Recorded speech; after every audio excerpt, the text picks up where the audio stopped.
Have you ever gone to bed tired, but your mind refused to rest? The lights are off, the room is quiet, but inside your head the thoughts keep spinning. Unfinished conversations, tomorrow's worries, regrets you didn't ask for. You lie still, hoping sleep will come, but peace feels far away. Most people try to force sleep by silencing their thoughts. But what if that's not the answer? What if you don't need less thought? You need better thought. You see, your mind doesn't stop when you sleep. It keeps working, sorting through the noise, holding on to what feels important and discarding what doesn't. But if you don't guide it, it strengthens the wrong things. Anxiety, frustration, fear.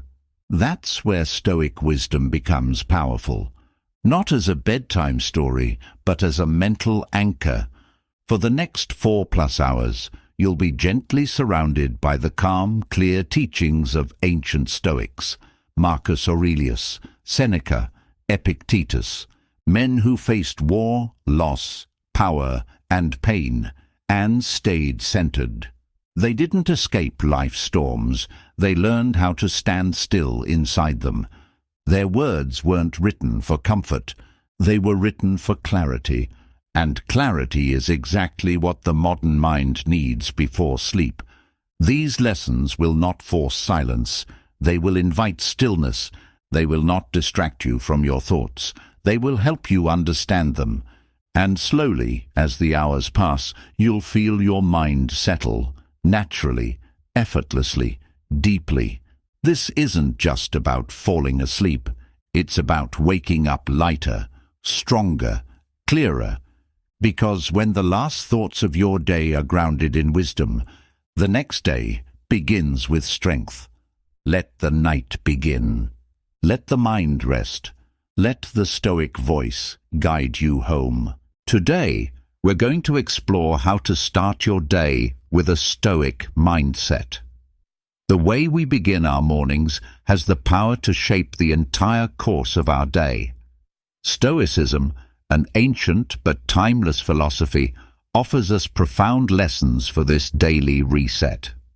Marcus Aurelius, one of the great Stoic thinkers, reminds us of the privilege of simply being alive, to breathe, to exist. Rather than allowing stress or a foul mood to dominate our mornings, we can choose to greet the day with a mindset rooted in love, awareness, and appreciation. Let's dive into 15 things we should avoid first thing in the morning by applying Stoic principles. Small but powerful changes that can transform not only our mornings, but our entire lives. Stay with me as we discover how shifting our morning mindset with Stoicism can lead to a more balanced, joyful, and meaningful life. Let's begin with one of the most common traps, clinging to your phone. Starting your morning by diving into your smartphone immediately clouds your clarity. In today's fast-paced world, it's almost instinctual. We wake up and grab our phones, instantly pulling ourselves into the chaos of the digital world. But what does this really do for our peace of mind? Stoic philosophers like Seneca warned against wasting precious time and beginning the day by absorbing external noise. When we allow the world's frenzy to flood into our minds before we've even connected with ourselves, we weaken our foundation for the day. Think of your mind as a quiet garden at dawn. Reaching for your phone is like planting weeds in that garden instead of nourishing it with flowers. Why not sow seeds of peace and intention instead? A short meditation, a few minutes of gratitude, or even the simple joy of quietude can shape a day that's more grounded and purposeful. Marcus Aurelius taught that the quality of our thoughts determines the happiness of our lives. When we begin the day with digital noise, we sabotage our inner clarity and purpose. Our brains, much like eager sponges, absorb what we expose them to. Feed it with chaos, and it will carry that through the day. Feed it with peace, and the difference will be remarkable. Challenge yourself to break the habit. Let your phone wait. Embrace the morning silence. Breathe deeply. Reflect. Set a gentle but firm intention for your day. This subtle shift can transform how you handle everything that comes your way. Remember, you are the gardener of your own mind. Tend to it with care from the very first light, and you'll harvest a life of greater balance and satisfaction. The digital world can wait. Your well-being should not. Another trap we often fall into is giving in to negativity as soon as we open our eyes. Whether it's grumbling about the quality of our sleep or dreading the arrival of Monday, these thoughts immediately set a negative tone. Stoic wisdom, especially from Epictetus, reminds us that it's not the events themselves, but our responses to them that determine our experience. Visualize your mind as a garden once again. Complaints are weeds that stifle the growth of anything good. Instead of letting those weeds grow, how about planting seeds of gratitude?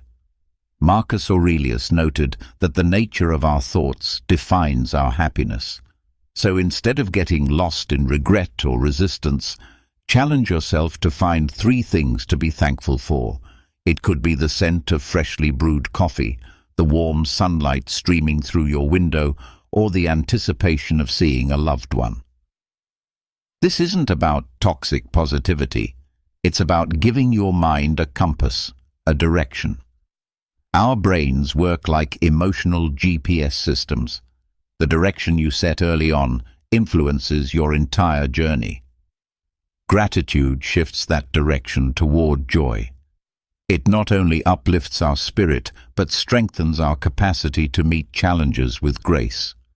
Imagine waking up, pausing for a breath, and feeling genuine appreciation for your home, for your health, for a fresh start.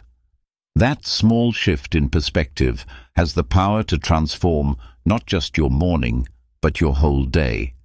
Complaining may feel easy, but it rarely serves us. Gratitude, on the other hand, is a muscle. The more you work it, the more natural it becomes.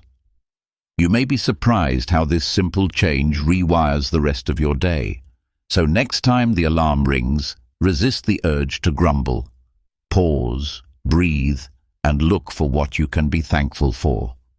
Follow Epictetus's wisdom and witness how this humble morning practice gradually illuminates not only your day, but your entire life.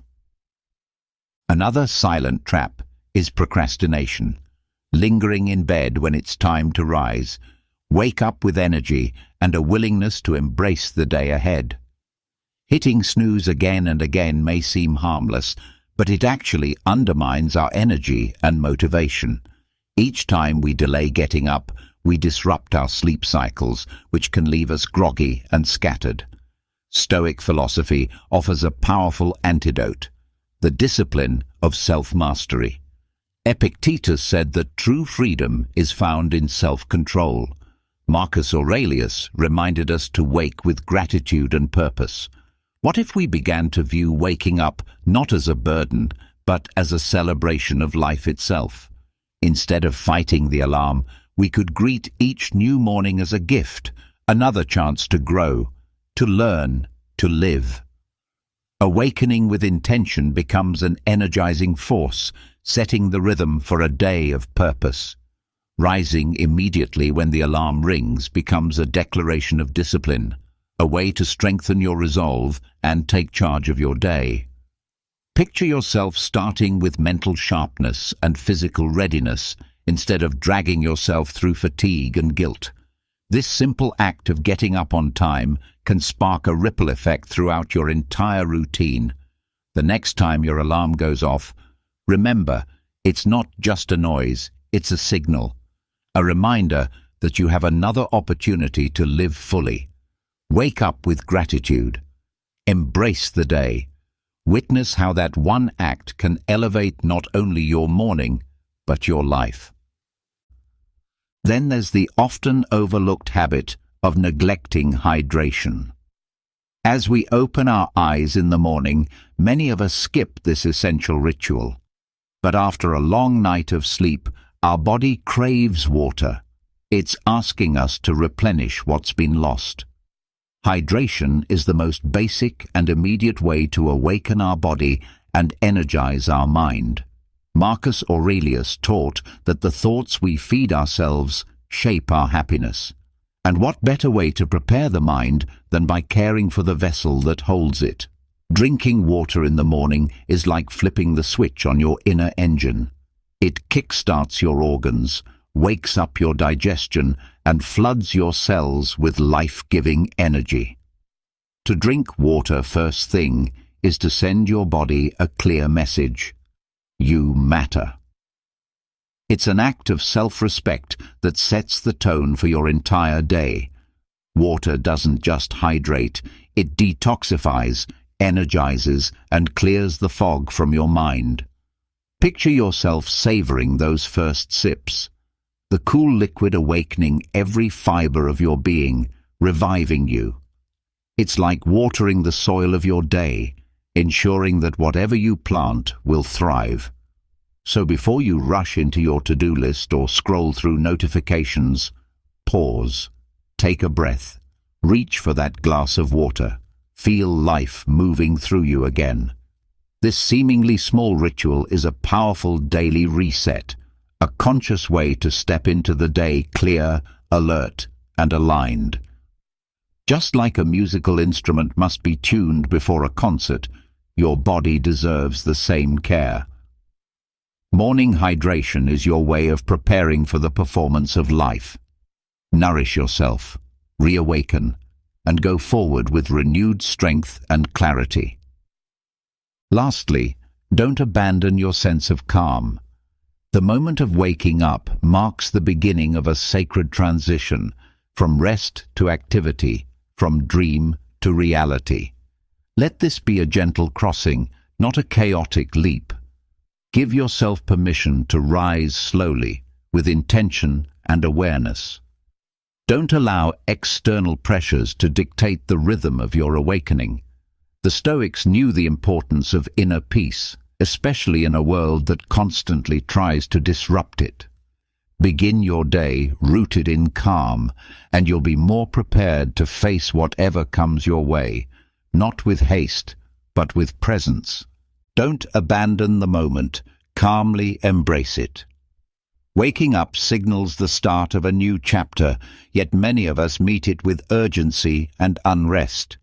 Imagine if, instead, we could transform this daily act into a nourishing ritual, one that sets the rhythm for a grounded and effective day. The wise Roman emperor Marcus Aurelius once cautioned that haste is the companion of failure. His words echo across time, urging us to begin each day not with panic, but with poise and deliberate intention. Rather than springing out of bed like someone escaping a threat, consider adopting a gentler, more mindful routine. Think of waking as the slow unveiling of dawn, peaceful, promising, and full of possibility. As your eyes flutter open, take a few seconds just to be still. Breathe deeply, allowing the air to awaken your lungs and fuel your body. Stretch slowly, like a cat easing into movement, activating each muscle with care and awareness. As your body slowly comes alive, begin to align your thoughts with the day ahead. Picture your responsibilities not as burdens, but as meaningful opportunities for creation and fulfillment.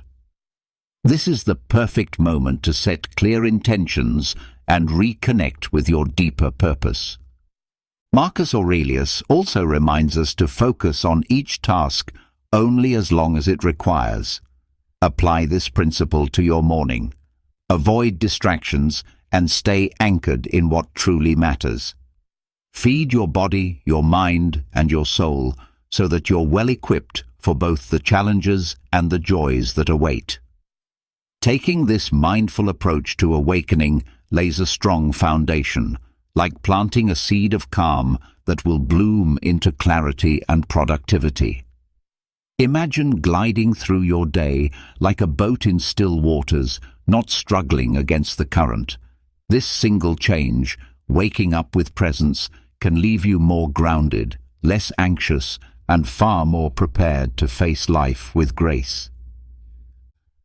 Remember, every morning is another chance to slow your pace and realign with your values. By investing just a few minutes into a calm and deliberate beginning, you're not only enriching your morning routine, but enhancing the quality of your entire day and, ultimately, your life. Let's not forget the fuel we need to start our engines. A day that begins with nourishment is a day primed for resilience. Breakfast, often neglected amid our hectic schedules, is crucial.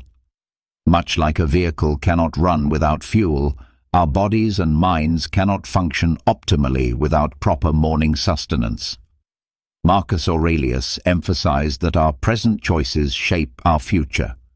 Starting the day with nourishment is not merely about satisfying hunger, it's about laying the groundwork for the hours ahead. When we skip breakfast, we're more likely to feel irritable, scattered and sluggish, and yet it doesn't require a lavish spread. Something as simple as a bowl of oatmeal, a smoothie, or eggs and toast can drastically influence the tone of our day. Epictetus wisely told us to listen more and speak less. Let us apply that to our bodies. Tune in and respond to what it needs. Don't underestimate the impact of a wholesome breakfast. This modest habit holds the power to reshape your daily rhythm, transforming rushed mornings into moments of renewal and readiness. Taking time to eat well in the morning is an investment in energy and motivation. So when your alarm rings tomorrow, resist the urge to hurry. Instead, take a few mindful minutes to nourish your body. You'll be amazed at how this simple act can elevate your entire day. After all, breakfast isn't just a meal, it's the first conscious step toward a remarkable day. Drifting through the day without direction leaves us vulnerable to uncertainty. Marcus Aurelius urged us not just to reflect on virtue, but to embody it in our daily lives. This principle applies beautifully to our morning routine. Imagine waking without a clear agenda, adrift in a sea of endless options with nothing to anchor your time. It becomes easy to be swept up in distractions, only to end the day wondering where the time went and why you feel so unfulfilled. But now imagine the alternative. You rise with intention and become the architect of your day. Spend a few minutes in the morning sketching out a plan. List your most crucial tasks and decide what matters most. This small act creates momentum and helps you move through the day with clarity and purpose. You'll find yourself less distracted, more driven. Epictetus reminds us that true wealth lies not in abundance, but in simplifying our desires. Planning your day lets you focus energy on what truly counts, avoiding the drain of trivialities. Visualize starting your morning with a clear route. It's a subtle shift that can drastically enhance not only productivity, but your sense of purpose and fulfillment. So before diving into your to-do list tomorrow, pause. Take a breath. Map your direction. You'll be surprised at how this minor ritual can shift your entire day into one of meaningful progress. Our waking thoughts can often feel like a downpour of worry and doubt, but we have the power to shift that internal climate. Marcus Aurelius taught that our minds are shaped by the impressions we allow. Like a blacksmith's hammer that molds the metal, our thoughts forge our experience. While we may not control every event, we can absolutely control our response. Envision waking up, and instead of sinking into a mental fog of stress, you choose to see the day as a blank canvas waiting for vibrant colors. Epictetus said, "It's not events themselves that disturb us, but our interpretation of them." This insight alone can transform obstacles into moments of learning and evolution. The moment you catch your thoughts turning sour, pause. Ask yourself, does this thought serve me? Is there a more constructive way to see this situation? This practice of self-awareness is like sowing seeds of emotional strength. Our thoughts, after all, guide our emotions, which then shape our actions. Cultivating a positive mindset early in the day is like aligning a compass before a journey. It sets the direction. Picture your mind as a sailboat adjusting its sails to catch the best winds. Even on turbulent seas, you can stay on course.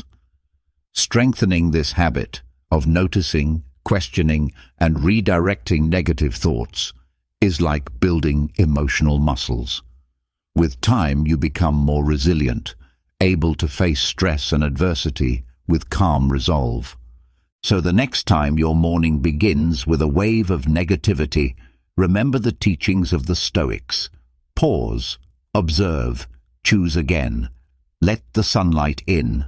You'll be amazed at how this one small shift can brighten not only your morning, but your entire life.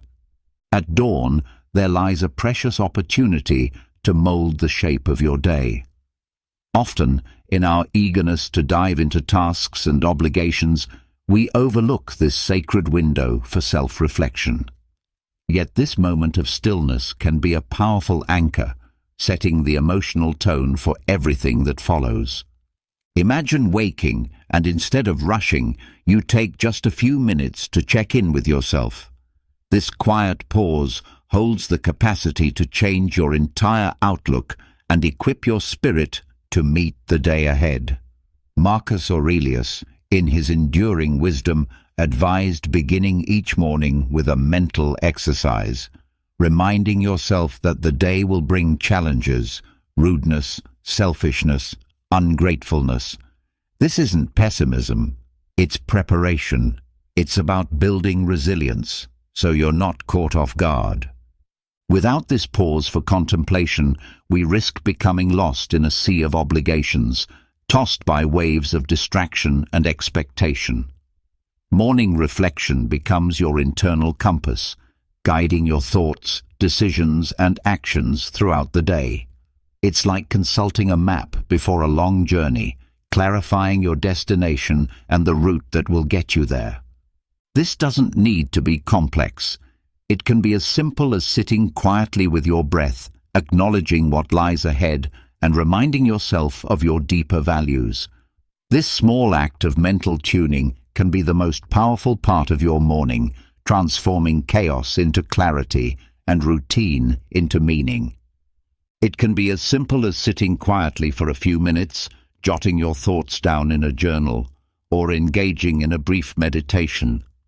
What truly matters is taking a moment to carve out mental space that allows you to clarify your intentions and priorities. By committing to this habit, you lay a strong foundation for your day. You'll find yourself more centered, less reactive to whatever the world throws at you, and more in tune with your deeper purpose. Picture the contrast between launching into your day already entangled in chaos versus beginning with calm, clarity, and intention. This seemingly minor morning ritual could very well serve as the spark for a profound transformation in your daily experience, boosting both productivity and inner peace. So next time the day begins, greet the dawn with mindfulness before rushing into your routine. Pause, take a deep breath, reflect on what matters most, and mentally equip yourself for the road ahead. Remember what Marcus Aurelius advised. Begin each day by reminding yourself, today I will encounter interference, ingratitude, insolence, disloyalty, ill will, and selfishness. This isn't about fostering negativity, but about preparing the mind to meet whatever challenges arise with composure and wisdom. Equally important is not overlooking the needs of your physical body, particularly in the morning. As we rise, our body pleads for attention. Epictetus wisely reminded us that we must define our essence before we act, a lesson that applies just as much to morning physical neglect. Ignoring the body's signals upon waking can lead to stiffness, fatigue, and a lack of energy. Our body, like a finely tuned machine, requires daily maintenance. A brief stretching routine or light physical activity in the morning can be the catalyst that unlocks our energy for the entire day. Marcus Aurelius likened life to a form of struggle, a challenge we must be physically prepared to meet. Morning movement is more than just physical. It triggers chemical processes, enhancing blood circulation and releasing endorphins, the natural messengers of happiness and vitality. By dedicating just a few minutes to this self-care ritual, it's as if you flip a switch that activates your entire being. Visualize yourself caring for your well-being. Every stretch, every movement is an act of growth.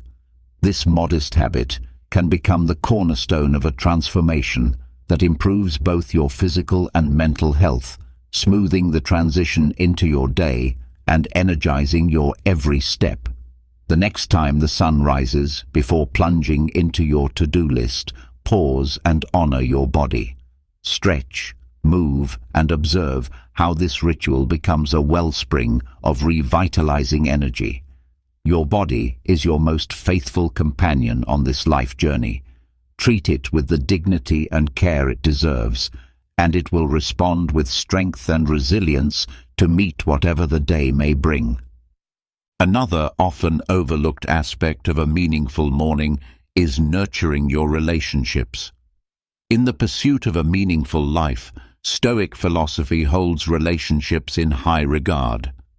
Seneca, one of its greatest voices, highlighted the irreplaceable value of friendship and love as pillars of a fulfilling existence. Amid the noise and busyness of daily life, it's all too easy to sideline the connections that matter most in favor of tasks and obligations. Yet, taking a few moments each morning to nurture these emotional ties can greatly enrich not just your own well-being, but also the lives of those you care about. A heartfelt good morning, a genuine hug, or a short, thoughtful conversation can reinforce the bonds that remind us we are not alone in this world. Marcus Aurelius urged us to accept and cherish the people that fate has placed in our lives. With an attitude of love and acceptance, our daily interactions can transform into profound sources of strength and encouragement.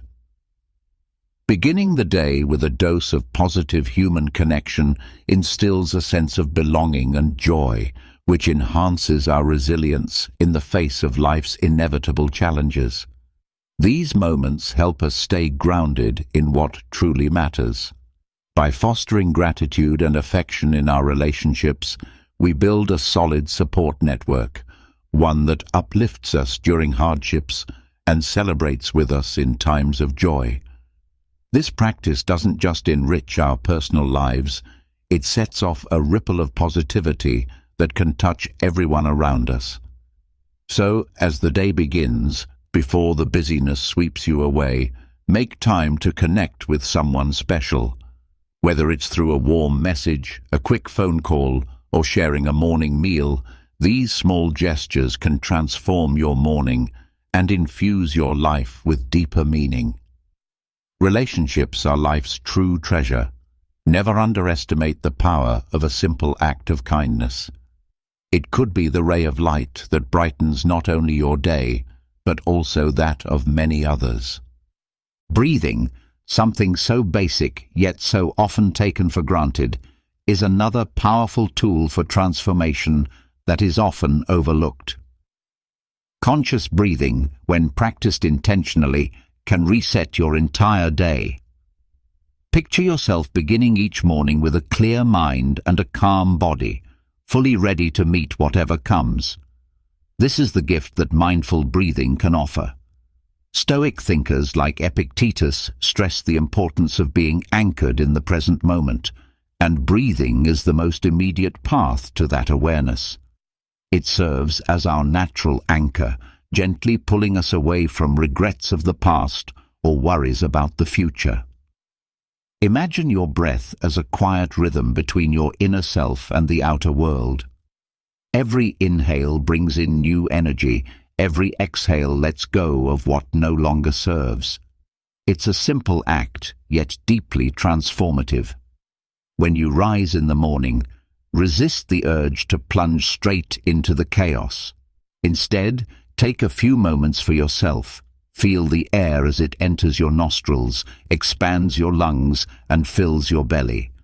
Hold it for a moment, savor it, then let it go slowly, releasing tension as you do. This simple process has remarkable effects. It soothes the nervous system, lowers stress levels, and sharpens your focus. But conscious breathing isn't just a physical activity, it's a discipline. By focusing on the breath, you're learning how to direct your attention, a precious ability in today's distraction-heavy world. Recall the words of Epictetus. It is impossible for a man to learn what he thinks he already knows.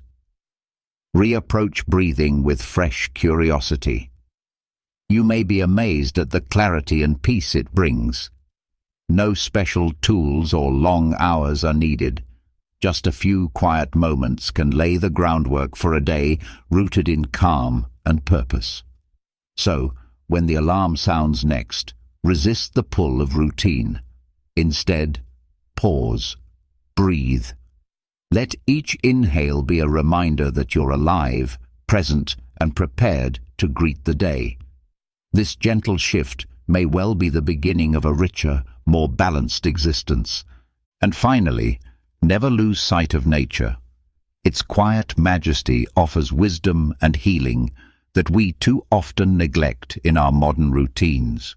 Surrounded by screens, artificial light, and endless noise, we drift further from the natural world and, in doing so, from our own essence. Yet, reawakening our connection with nature can be a deeply transformative experience. Imagine beginning your day not to the jarring ring of an alarm, but to the soft rustle of leaves, the flow of a stream, or the melodic chorus of birds. Marcus Aurelius, in his enduring insight, encouraged us to pause and behold the beauty of sunrises and sunsets, to admire the calmness of water. Science supports what ancient wisdom has long held.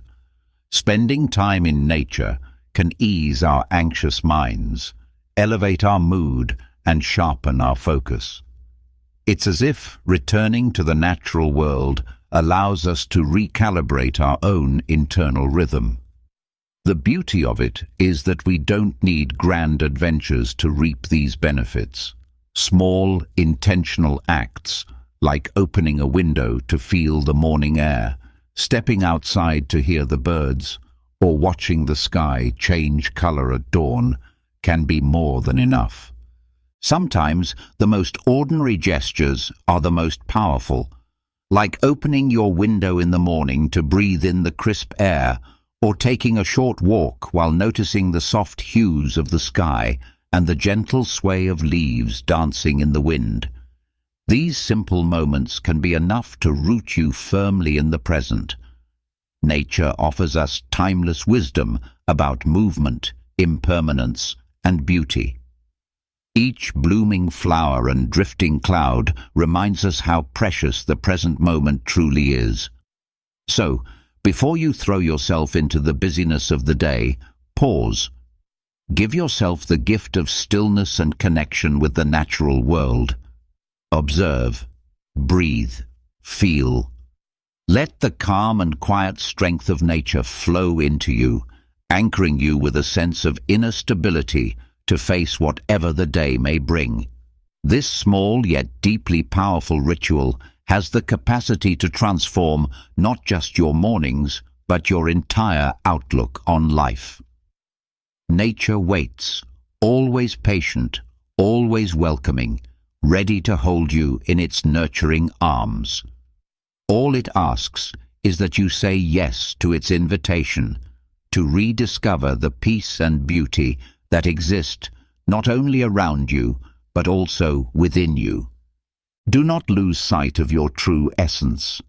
Revisit your values and realign with your goals so you can live each day with authenticity and meaning. At the start of your day, take a few quiet moments to visualize intentionally. This practice, inspired by the insights of the Roman Emperor Marcus Aurelius, can serve as the catalyst for unlocking your fullest potential. Begin by mentally sketching out your day. Picture your responsibilities and challenges and imagine yourself skillfully navigating them. Envision handling work demands with calm clarity, gracefully managing the unexpected and interacting with others, whether in meetings or casual exchanges, with warmth and wisdom.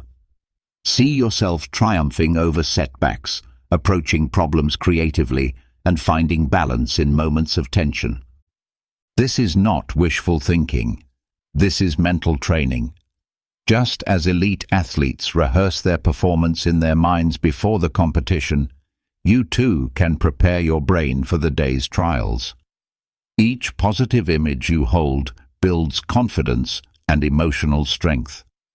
Marcus Aurelius reminds us that while we cannot predict the future, we can meet it with peace if our mind is prepared.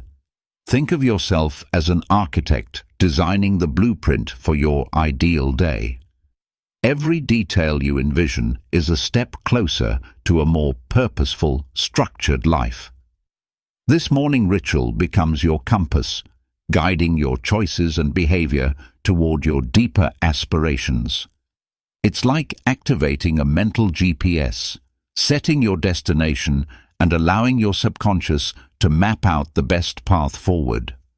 By engaging in visualization and immersing yourself fully in your morning rhythm, you're scripting your day in advance. Each imagined scene becomes emotional armor, helping you walk into reality with composure and clarity. The mind is like a garden. It flourishes with what you nurture. When you plant seeds of positivity and empowering images first thing in the morning, you lay the groundwork for a day rich in meaning and success. So, before the whirlwind of your daily routine begins, take a pause, breathe slowly, close your eyes, and see your best day unfold in your mind's eye. This seemingly small act can shift your entire perspective, strengthening your confidence and resilience so that you can take on any challenge that crosses your path. Do not drift away from gratitude. When you wake up, imagine yourself as a tender of the soul, planting the seeds of appreciation deep within your heart. This practice, deeply rooted in the teachings of Stoicism, has the potential to completely shift the way you see your life and elevate your experience in the most unexpected ways. Seneca, one of Stoicism's great voices, likened gratitude to a hidden treasure that waits to be found each morning. As you open your eyes to a new day, let yourself sink into a state of grateful awareness. Grateful for the people who enrich your life, the simple pleasures that surround you, and the opportunities that continue to present themselves. Gratitude becomes your lighthouse, steering your thoughts away from the jagged cliffs of negativity and guiding them toward the calm shores of joy and appreciation. The benefits of this practice extend well beyond emotional well-being.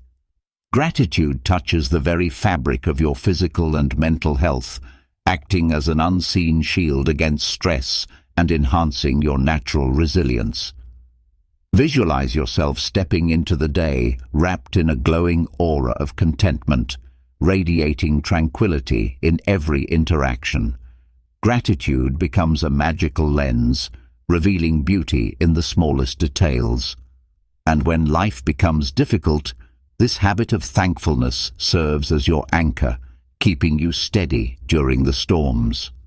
Marcus Aurelius viewed every morning as a sacred gift, an opportunity to breathe, to think, to feel, and to love. When you infuse your morning with Stoic principles, you begin crafting a stronger, wiser version of yourself with each new dawn. Let every sunrise be a fresh chance to plant gratitude, gather purpose, and water the deep inner strength that fuels your journey to make the world a better place. The way you begin your day can be the spark that ignites a profound shift in your entire life. So, I invite you to step into this new day with intention and curiosity. Embrace the teachings of Stoicism, apply them to your daily life, and witness the quiet yet powerful transformations that begin to unfold. The ancient wisdom of the Stoics remains profoundly relevant today and may hold the key to living a more centered, fulfilling life in the modern world. Don't let yourself feel rushed or overwhelmed by all these insights. Remember, this video will always be here for you, ready to offer guidance whenever you need to return to it. The path of Stoicism is not a race. It is a gentle, continuous unfolding. Start slowly. Choose one lesson to begin with. Consistency and reflection matter more than speed. In the comments, share which lesson you feel drawn to begin practicing. If you found value in this content, give it a like and consider subscribing to our channel. And if you've made it this far into the video, let us know by commenting the words Stoic Wisdom. I read each and every message and truly appreciate your presence and commitment. Don't forget to explore the 2 videos appearing on your screen now. They will beautifully complement today's teachings and deepen your understanding. Until next time. Did you know that the secret to transforming your life's biggest challenges into your greatest opportunities might have been discovered over 2,000 years ago? Imagine facing life's storms with a calm so powerful nothing could shake your inner peace. Sounds like a superpower, right? Well, it's not just a fantasy. This ancient superpower, it's an age-old philosophy that's as practical today as it was in the bustling markets and marble halls of ancient Rome and Greece. Stoicism teaches us that while we can't control every aspect of our lives, we have absolute power over how we choose to react. And in today's world, where uncertainty seems to be the only certainty, these teachings could be the anchor we've all been searching for. What if I told you that Stoicism is more about action than thought? It's about living a life filled with purpose, resilience, and happiness, no matter what life throws your way. It's not about suppressing your emotions, but understanding and managing them to lead a more fulfilling life. So whether you're dealing with stress, facing adversity, or simply looking to find more joy in the everyday, stick around. Today we're diving deep into Stoicism, uncovering its timeless wisdom and discovering how it can transform not just the way we think, but the way we live. If you're eager to embark on this journey of transformation, don't forget to subscribe, share, and hit that like button. Stick with me till the end without skipping, because every moment of this video is a step towards uncovering the Stoic wisdom that can change your life. Focusing on what's in your control. Have you ever found yourself stuck in traffic, fuming over the delay, or scrolling through your phone only to get upset over a negative comment someone left on your post? It happens to the best of us. It's almost like our day-to-day life is filled with these little tests, challenging our mood and our peace of mind at every turn. But here's a game-changing perspective from the world of Stoicism that can turn all that frustration on its head. Stoicism, this incredible philosophy that dates back to ancient Greece and Rome, hands us this powerful tool, focusing on what's in our control. The great Stoic philosopher Epictetus once said, "It's not what happens to you, but how you react to it that matters." Think about that for a second. Traffic, bad weather, negative comments, these are all outside our control. We can't change them, no matter how much we wish we could. What we can change, however, is how we react to them. This idea isn't just ancient wisdom, it's backed by modern psychology too. Carl Jung, a giant in the field of psychology, famously stated, "I am not what happened to me. I am what I choose to become." This aligns perfectly with the Stoic practice. It's about recognizing that the only real power we have is over our own reactions, thoughts, and actions. Let's break it down a bit. Say you're in that traffic jam, late for an important meeting. You can spend that time stewing in anger, honking your horn, and stressing out, which, let's be honest, won't make the cars ahead move any faster. Or you can take a deep breath, accept the situation, and maybe use the time to listen to a podcast, an audiobook, or simply enjoy some music. The traffic hasn't changed, but your response to it has. And with that shift, your stress levels drop, and your day looks a bit brighter. This Stoic principle of focusing on what you can control extends far beyond just dealing with traffic or weather. It applies to our personal goals, our reactions to others, and our approach to obstacles in life. As Marcus Aurelius, another Stoic heavyweight, reminds us, "You have power over your mind, not outside events. Realize this, and you will find strength." So next time you find yourself getting worked up over something outside your control, remember these wise words from our Stoic friends. Ask yourself, is this within my control? If it's not, let it go. Focus on your reaction, your mindset, and your actions. This simple shift can have a profound impact on your stress levels and overall happiness. It's not always easy, but it's worth practicing every day. Remember, it's about progress, not perfection. And as we learn to focus more on what's in our control, we'll find ourselves not just surviving life's challenges, but thriving in spite of them. Stoicism teaches us the art of embracing obstacles as opportunities. It sounds counterintuitive, right? Most of us are programmed to view obstacles as just that, barriers to our success and happiness. But Stoics like Marcus Aurelius, Seneca, and Epictetus flip this narrative on its head. Embracing obstacles as opportunities. They tell us when life throws you a curveball, instead of asking, "Why me?" ask, "What can I learn?" This is a game changer. Marcus Aurelius, the Roman emperor and a Stoic philosopher, penned in his personal writings, "The impediment to action advances action. What stands in the way becomes the way." What he means here is that every obstacle, no matter how daunting, not only tests our resilience, but also teaches us valuable lessons. It's about finding the silver lining in tough situations and using it to fuel our growth. This perspective isn't just ancient philosophy. It's backed by modern thinkers too. The famous psychologist Carl Jung said, "What you resist persists."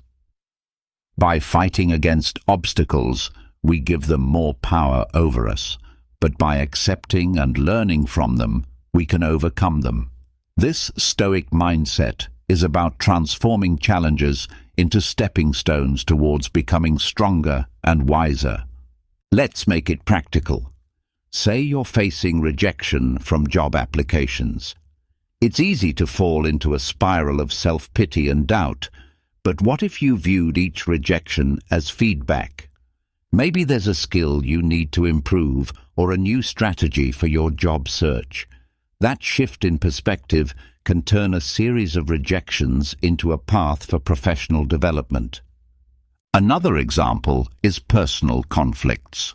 They're uncomfortable and stressful, but they also offer a chance to practice patience, empathy, and communication skills. Every disagreement is an opportunity to understand different viewpoints and to refine our conflict resolution abilities. The essence of embracing obstacles as opportunities lies in asking ourselves, what can this situation teach me? Instead of being passive victims of circumstance, we become active learners and problem solvers. This doesn't mean that facing obstacles becomes easy, but it does mean that we approach them with a mindset geared towards growth and learning. Epictetus once said, "It's not what happens to you, but how you react to it that matters." This is the heart of Stoicism. It's about seeing beyond the immediate pain or frustration of an obstacle and finding the lessons and opportunities it presents. So when you're faced with a challenge, big or small, try to pause and reframe it. Ask yourself what you can learn from the situation and how it can make you stronger and wiser. Remember, obstacles aren't just hurdles to overcome, they're opportunities to grow. By adopting this Stoic mindset, we can navigate life's ups and downs with more grace, resilience, and wisdom. It's something we hear about all the time, right? Live in the now. But what does that really mean, and why is it so important? Living in the present moment is about fully embracing and experiencing where you are at this very second, not letting your mind wander off to the worries of tomorrow or the regrets of yesterday. It's about realizing that life, with all its beauty, challenges, and surprises, happens in the now. This concept isn't new. It's been a cornerstone of Stoic philosophy, echoed by great minds like Marcus Aurelius, Seneca, and Epictetus. And it's been reiterated by modern psychologists and thinkers. Let's start with the Stoics. Marcus Aurelius once said, "Do not dwell in the past. Do not dream of the future." Living in the present moment. Concentrate the mind on the present moment. He understood that the power of living in the present lies in its ability to ground us, to clear our minds of distractions, and to allow us to appreciate the richness of life as it unfolds. But why is it so hard to stay present? Our minds are often cluttered with thoughts, worries about what's next, or replaying things that have already happened. This constant mental noise pulls us away from the beauty and potential of the here and now. As the famous psychologist Carl Jung put it, the least of things with a meaning is worth more in life than the greatest of things without it. Living in the present moment gives meaning to the small everyday experiences, enriching our lives beyond measure. Aristotle talked about the importance of being mindful of the present to achieve eudaimonia, a state of being happy, healthy, and prosperous. He believed that by focusing on the here and now, we could live a virtuous life, making the most of our human experience. So how can we practice living in the present? It starts with mindfulness, the art of paying attention to the present moment without judgment. When you eat, savor each bite. When you walk, notice the feeling of the ground under your feet. Listen actively when someone is speaking to you instead of planning what you're going to say next. These simple acts of mindfulness bring us back to the present, making our lives richer and more meaningful. Seneca offered this wisdom. True happiness is to enjoy the present without anxious dependence upon the future. He understood that anxiety about what's to come or what has been only serves to diminish our happiness in the now. Living in the present isn't about ignoring the future or forgetting the past. It's about finding a balance where we learn from our past and plan for our future without letting those activities consume our present. It's in this balance that we find peace and contentment. Remember, every moment is an opportunity to reset and refocus on the now. It's in the present that we live, love, and make memories. So let's make a conscious effort to be more present in our lives. Let's cherish the now, for this moment right here is where life truly happens. I know the word self-discipline might bring to mind images of rigid schedules and a life devoid of fun, but let's reshape that picture together. Self-discipline is not about restricting your life. It's about empowering yourself to make choices that align with your deepest values and long-term aspirations. It's choosing what's right for you, not what's easy in the moment. At its core, building self-discipline is about mastery over ourselves. It's about saying yes to things that serve us and no to things that don't, even when it's tough. Think about it. Whether it's sticking to a workout routine, saving money instead of impulse buying, or turning off Netflix to focus on a project, these choices might not deliver instant gratification, but they pave the way for long-term satisfaction and success. Stoic philosophy has a lot to say about self-discipline. Marcus Aurelius, the Roman emperor and Stoic philosopher, once wrote, "You have power over your mind, not outside events. Realize this, and you will find strength." This powerful statement highlights the essence of self-discipline. It's about controlling our impulses, building self-discipline, emotions and actions despite the external temptations and distractions that life throws our way. Seneca offers wisdom on the subject too.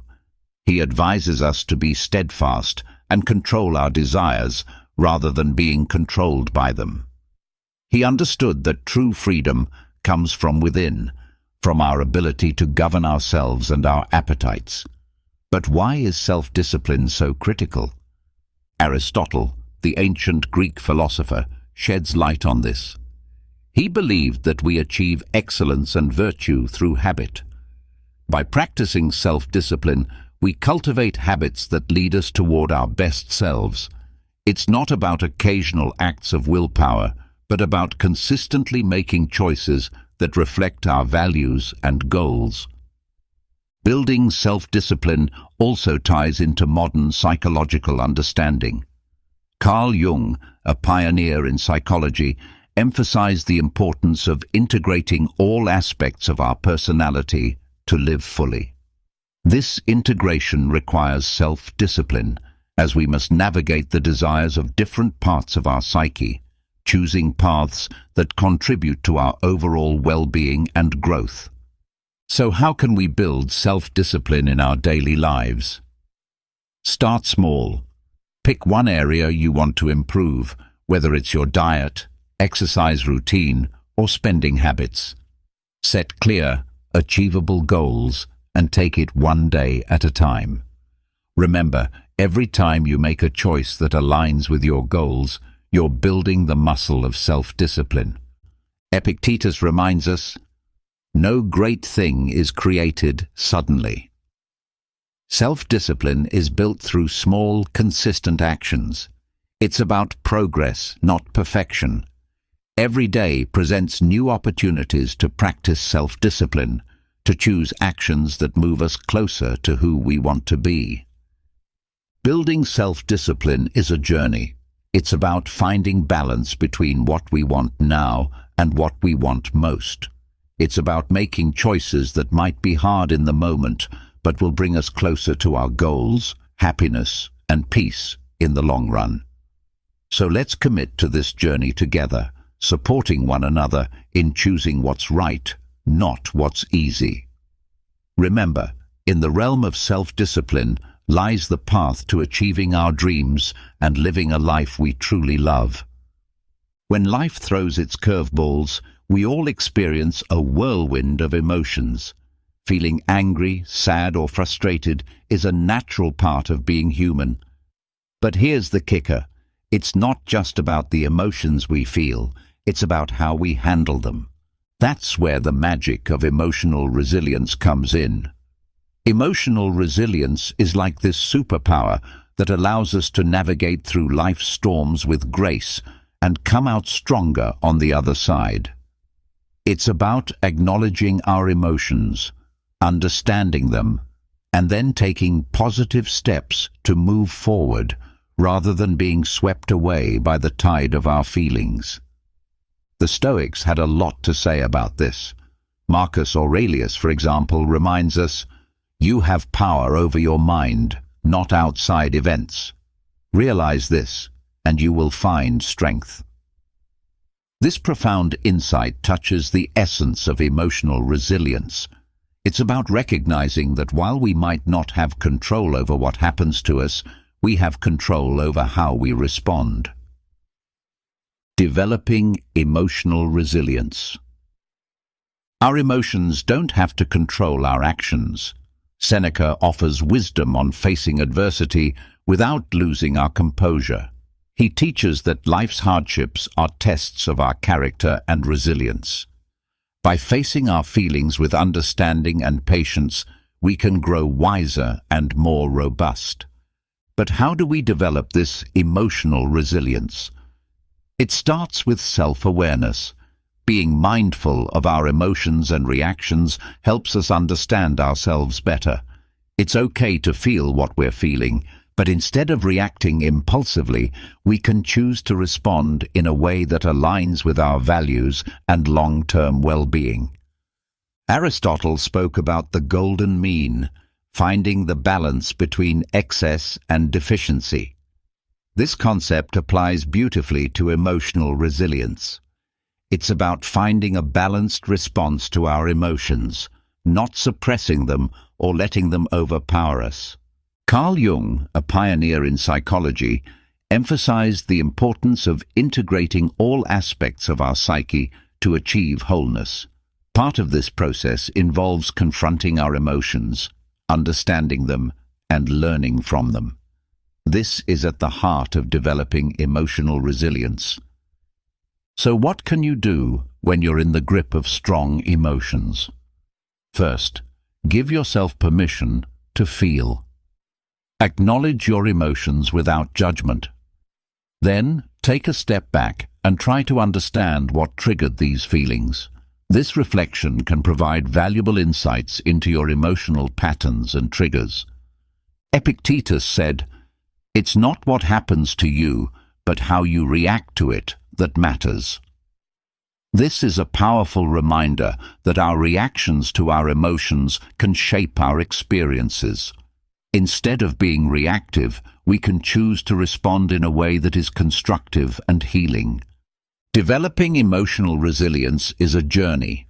It involves practicing mindfulness, self-reflection, and patience. It's about building a toolkit of coping strategies like journaling, talking to a trusted friend, or practicing relaxation techniques. Most importantly, it's about treating yourself with kindness and compassion as you navigate through your emotions. Emotional resilience is not about never feeling negative emotions. It's about learning to ride the waves of those emotions with grace and coming out on the other side stronger and more self-aware. By developing emotional resilience, we empower ourselves to face life's challenges with courage and poise.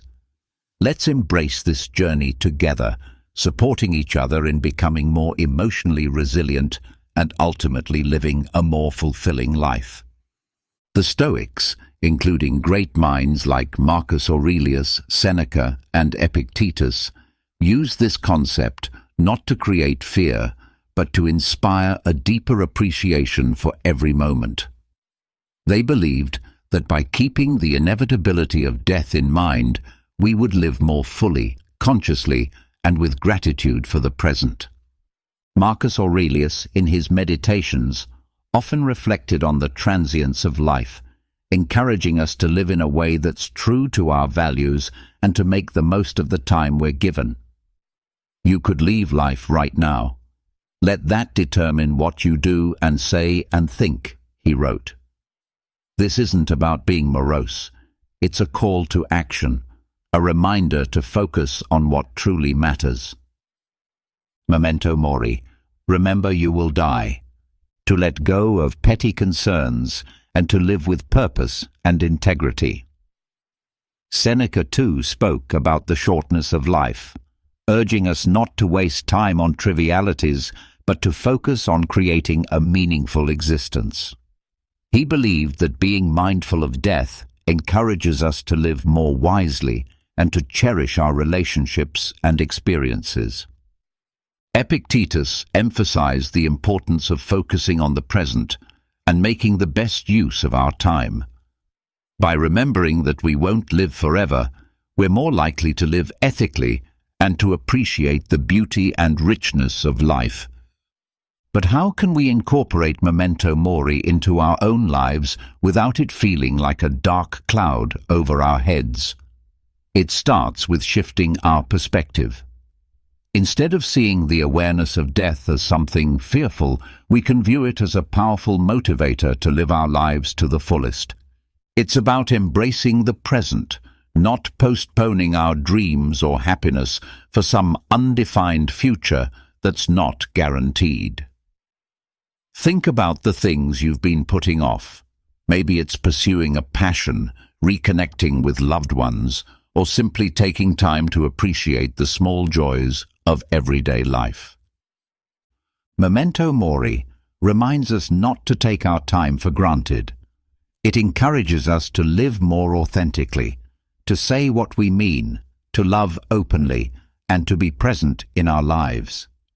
This concept also teaches us to appreciate the impermanence of life, which in turn deepens our gratitude for the moments we have.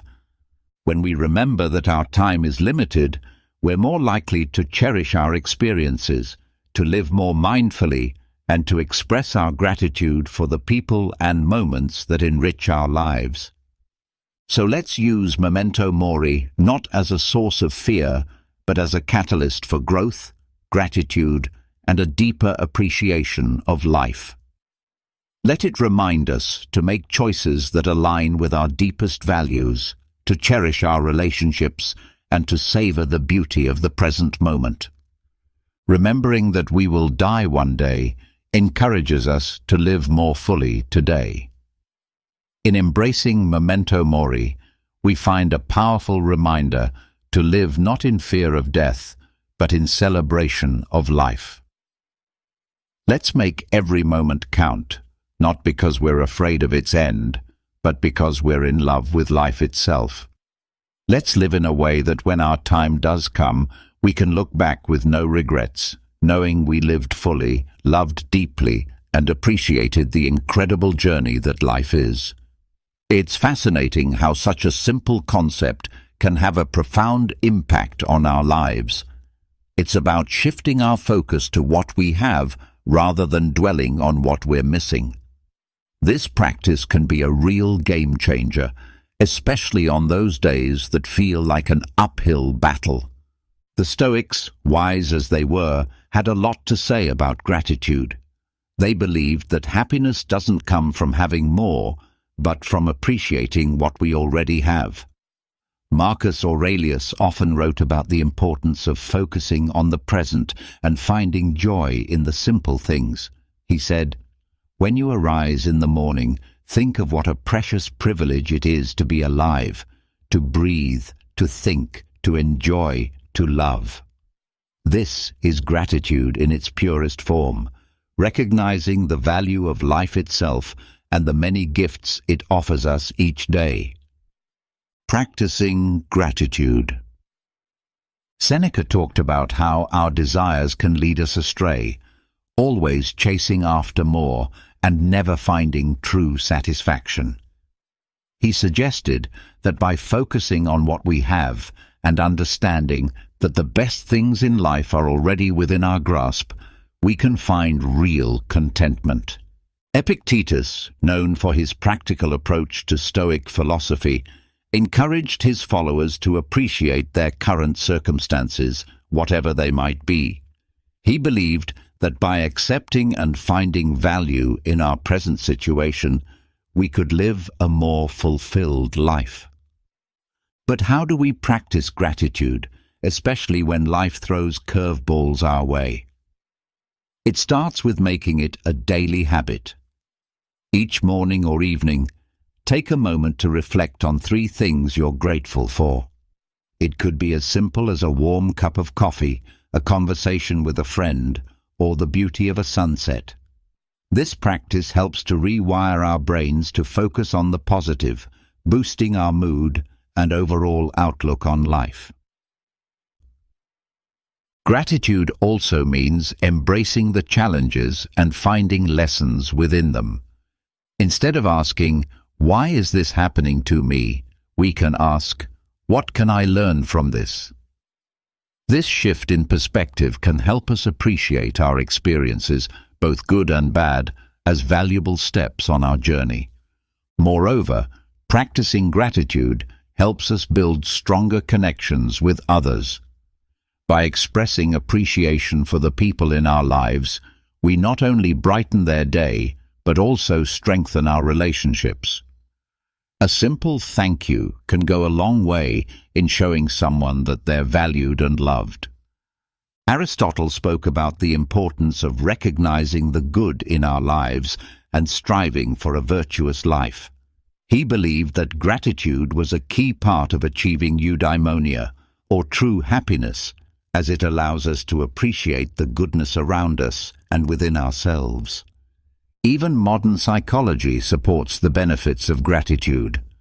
Studies have shown that people who practice gratitude regularly experience less anxiety, sleep better, and have a more positive outlook on life.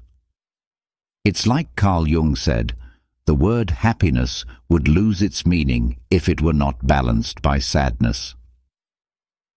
By acknowledging and being grateful for the full spectrum of our experiences, we find a deeper, more authentic form of happiness. So let's make gratitude a cornerstone of our daily lives. Let's celebrate the small victories, cherish the moments of connection, and find joy in the simple pleasures. By focusing on what we have, not what we're missing, we can cultivate a sense of abundance and happiness that shines from within. Remember, it's not happiness that brings us gratitude. It's gratitude that brings us happiness. Let's fill our glasses half full, raise them high, and toast to the beauty of gratitude in our lives. Cheers to finding the silver lining, even on the cloudiest of days. The Stoics had a profound understanding of personal excellence. They believed that excellence, or virtue, is the sole good, and that everything we do should aim towards living a virtuous life. Marcus Aurelius, for instance, is a prime example of someone who strived for personal excellence. He once said, "Waste no more time arguing about what a good man should be. Be one."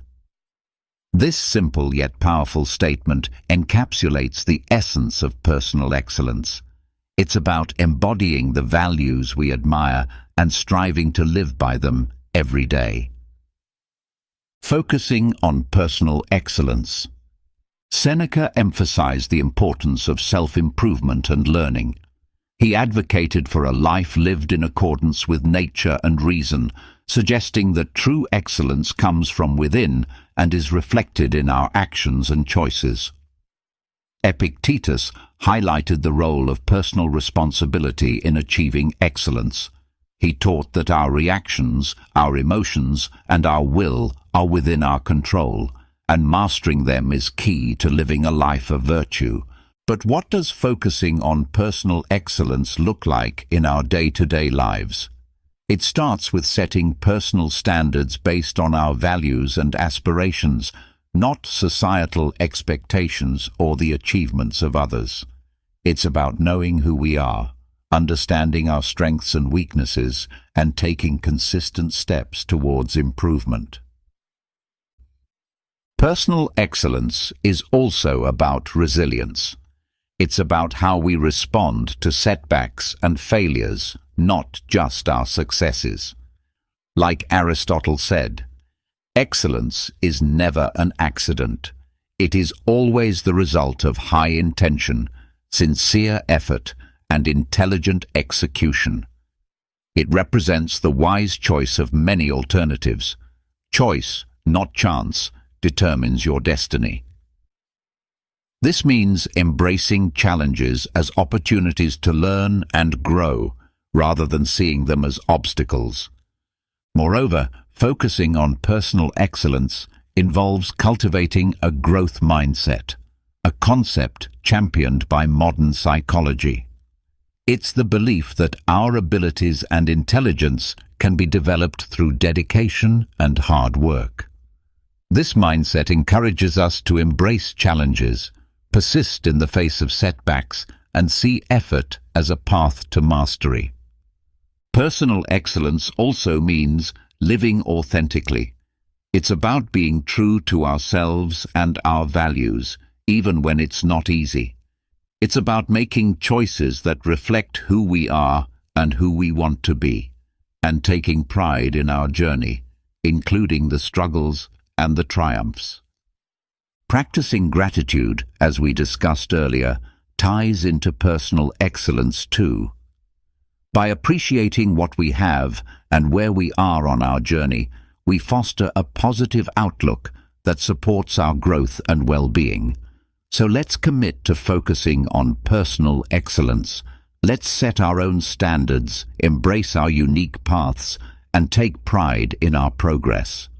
Remember, it's not about being perfect. It's about being proud of who we are and how we live.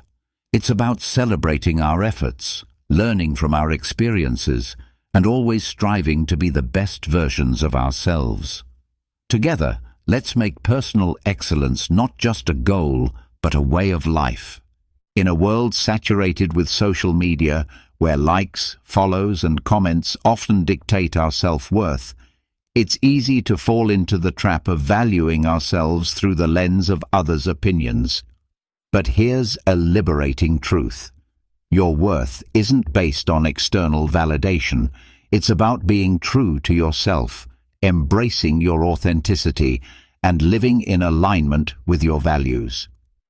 The Stoics, those ancient philosophers we keep turning to for timeless wisdom, had a lot to say about this. They taught that our inner peace and freedom come from focusing on what's within our control, our actions, our thoughts, our integrity, not the fluctuating opinions of others. Not caring what others think. Marcus Aurelius wisely stated, "I have often wondered how it is that every man loves himself more than all the rest of men, but yet sets less value on his own opinion of himself than on the opinions of others." This striking observation highlights the paradox many of us live with, valuing others' judgments over our own self-assessment. Seneca echoed this sentiment by emphasizing the importance of living a life true to oneself, not one shaped by the expectations or approval of others. He believed that true contentment comes from within, from living a life that's congruent with our principles and values. Epictetus taught that worrying about others' opinions is outside our control and therefore not worth our energy. He encouraged focusing instead on our own actions and on living virtuously, as that's where our true power lies. So how can we start caring less about what others think and more about being true to ourselves? First, it's about understanding that you are the author of your life story. You have the power to define your worth, not society, not your social media followers, nor the people around you. It's about grounding your self-esteem in who you are, the values you stand for, the kindness you spread, and the effort you put into being your best self. Second, practice self-reflection. Ask yourself, whose life am I living? Am I making choices based on my desires, or am I trying to fit into someone else's mold? Reflecting on these questions can help realign your actions with your true self. Third, embrace vulnerability. Being true to yourself means being open about your flaws and all, understanding that perfection is an illusion. It's okay to be a work in progress, making mistakes and learning from them. This authenticity attracts the right people into your life, those who appreciate the real you. Moreover, remember the words of Aristotle, who spoke about the golden mean, finding balance in life. Applying this to our concern for others' opinions, it's about finding a healthy balance between considering constructive feedback and maintaining our autonomy and self-worth. Incorporating a Stoic mindset into our lives means understanding that our worth is determined by our virtues, our actions, and our commitment to living a meaningful life, not by external accolades or approval. It's about building a strong inner fortress that remains unshaken by the fleeting opinions of others. Let's commit to valuing ourselves for who we truly are, not for the likes, follows, or approval we receive. Let's be courageous in our authenticity, living lives that resonate with our deepest truths. Remember, your worth is inherent and unique, and by being true to yourself, you shine your light in the most genuine way possible. Let's not just navigate life, but thrive in it, with the confidence that comes from knowing we are living authentically, aligned with our values and true to ourselves. Here's the thing. Accepting change is not just necessary, it's vital for our growth and happiness. The reality is, the only constant in life is change. Learning to go with the flow and embrace life's inevitable shifts makes navigating through them less scary and more of an adventure. The Stoics, accepting change, had an incredibly healthy perspective on change. They saw it as a natural part of the universe's rhythm. Marcus Aurelius said, "Accept whatever comes to you woven in the pattern of your destiny, for what could more aptly fit your needs?"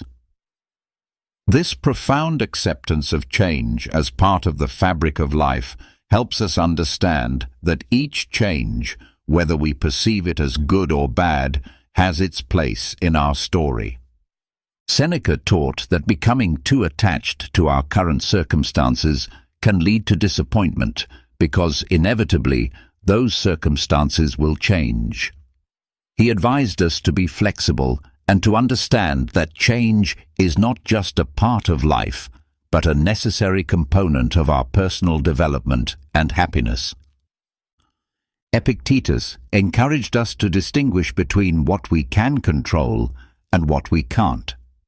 He pointed out that while we can't control external events, we can control our attitudes towards them. This mindset is incredibly empowering when it comes to dealing with change.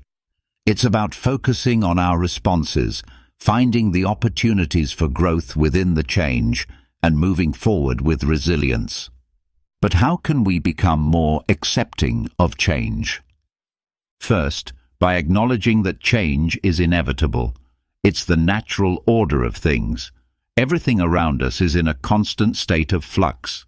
Seasons change, people come and go, and our very cells are renewing themselves as we speak.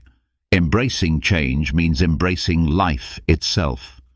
Second, by practicing mindfulness. Being present in the moment allows us to appreciate our current experiences without clinging to them. This awareness creates a space for acceptance when those experiences inevitably evolve or come to an end. Third, by seeking the lessons in change. Every shift in our lives, no matter how challenging, comes with opportunities to learn and grow. Instead of asking, "Why is this happening to me?" we can ask, "What can I learn from this?" This shift in perspective can turn the challenges of change into stepping stones for personal development. Aristotle spoke about the importance of pursuing a virtuous life as the key to happiness. Part of virtue is adaptability, the ability to navigate life's changes with grace and wisdom. It's about finding balance and harmony within the flux of life. Modern psychology supports this Stoic approach to change. Viewing change as an opportunity rather than a threat can significantly reduce our stress and anxiety levels. It can enhance our resilience, making us better equipped to handle whatever life throws our way. Let's remind ourselves that change is not just something to endure, but to welcome as a natural, enriching part of our journey. By accepting change, we open ourselves to new experiences, growth, and the beautiful unfolding of our unique paths in life. Remember, going with the flow isn't about passivity. It's about actively engaging with life in its full, dynamic complexity. Let's navigate the currents of change with courage, grace, and a heart open to the endless possibilities that change brings. Despite our differences, we're all in this together, navigating the complex journey of life.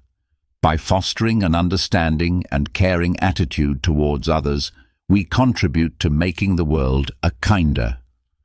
Practicing compassion and empathy. More loving place. The Stoics, those ancient philosophers who continue to enlighten us with their timeless wisdom, placed great importance on the virtues of compassion and empathy. They believed in the interconnectedness of all humans and taught that kindness and understanding towards others are essential aspects of living a virtuous life. Marcus Aurelius, for instance, reminded us that human beings are social creatures by nature, meant to live in harmony and cooperation with one another. He said, "What brings no benefit to the hive brings none to the bee." This beautifully illustrates the idea that our well-being is intrinsically linked to the well-being of others. Seneca emphasized the importance of treating others with kindness and generosity. He argued that compassion is a natural human instinct and that by helping others, we also help ourselves. In his writings, Seneca encourages us to extend our empathy even to those who have wronged us, understanding that they too are acting out of their own struggles and limitations. Epictetus taught that we should strive to understand others' perspectives, recognizing that everyone has their reasons for their actions. This doesn't mean condoning harmful behavior, but rather approaching others with a mindset of empathy, seeking to understand their experiences and viewpoints. But how can we practice compassion and empathy in our daily lives? It starts with listening, truly listening to the stories, experiences, and feelings of those around us. It's about putting ourselves in their shoes, imagining their struggles, their joys, their fears, and their hopes. This act of understanding can bridge the gap between us, fostering a sense of connection and shared humanity. Another way to cultivate compassion and empathy is through acts of kindness, no matter how small. A smile, a kind word, a listening ear. These can all make a significant difference in someone's day. By being present and attentive to others, we signal that they matter, that their feelings and experiences are valid and important. Practicing compassion and empathy also means being there for others in times of need, offering support and understanding without judgment. It's about recognizing the value and dignity of every person, regardless of our differences. The ancient philosopher Aristotle spoke about the importance of friendship and the role of empathy in building strong, meaningful relationships. He believed that true friends not only share in each other's joys, but also in their sorrows, supporting each other with empathy and understanding. Modern psychology supports the Stoic emphasis on compassion and empathy, showing that these virtues not only enhance our relationships, but also our own emotional well-being. By caring for others, we foster a sense of belonging, purpose, and happiness in our own lives. Let's remind ourselves that behind every face is a story, behind every action is a reason, and that by understanding and caring for each other, we make the world a kinder, gentler place. In doing so, we not only enrich the lives of those around us, but also find deeper fulfillment and joy in our own lives. Together, let's spread kindness like confetti, creating ripples of compassion that transform the world, one act of empathy at a time. Reflecting and reviewing regularly. This is about taking a pause, a real, meaningful pause, to look back on our actions, our thoughts, and the paths we've tread. It's about growth, introspection, and aligning our lives with our deepest values. In a world that's always rushing forward, this practice is our anchor, ensuring we're not just being swept away, but are sailing in the direction that's true to us. The Stoics, with their profound insights into human nature, placed immense value on the practice of reflection. Marcus Aurelius, in his personal writings, which we now treasure as meditations, offered a model of this practice. He didn't just rule an empire. He took the time to examine his life, his decisions, and his moral compass. Through writing, he saw this reflection as essential to living a life of virtue and purpose. The happiness of your life depends upon the quality of your thoughts, he wrote, reminding us that our internal dialogue shapes our external reality. Seneca recommended regular self-assessment as a way to foster self-improvement and wisdom. He likened life to a play, suggesting that we periodically review our roles and performances. Are we acting in harmony with the character we wish to embody? Are our actions reflective of the script we value, the script of our lives? Epictetus encouraged his students to end each day with a review of their actions and attitudes. This wasn't about self-criticism, but about self-awareness and growth. He urged us to ask ourselves, what did I do well? What did I do wrong? What duties left undone? Through such questions, we can steer our lives more consciously, making adjustments that bring us closer to our ideals. But how do we incorporate this Stoic practice of reflection and review into our modern lives? First, by making it a habit.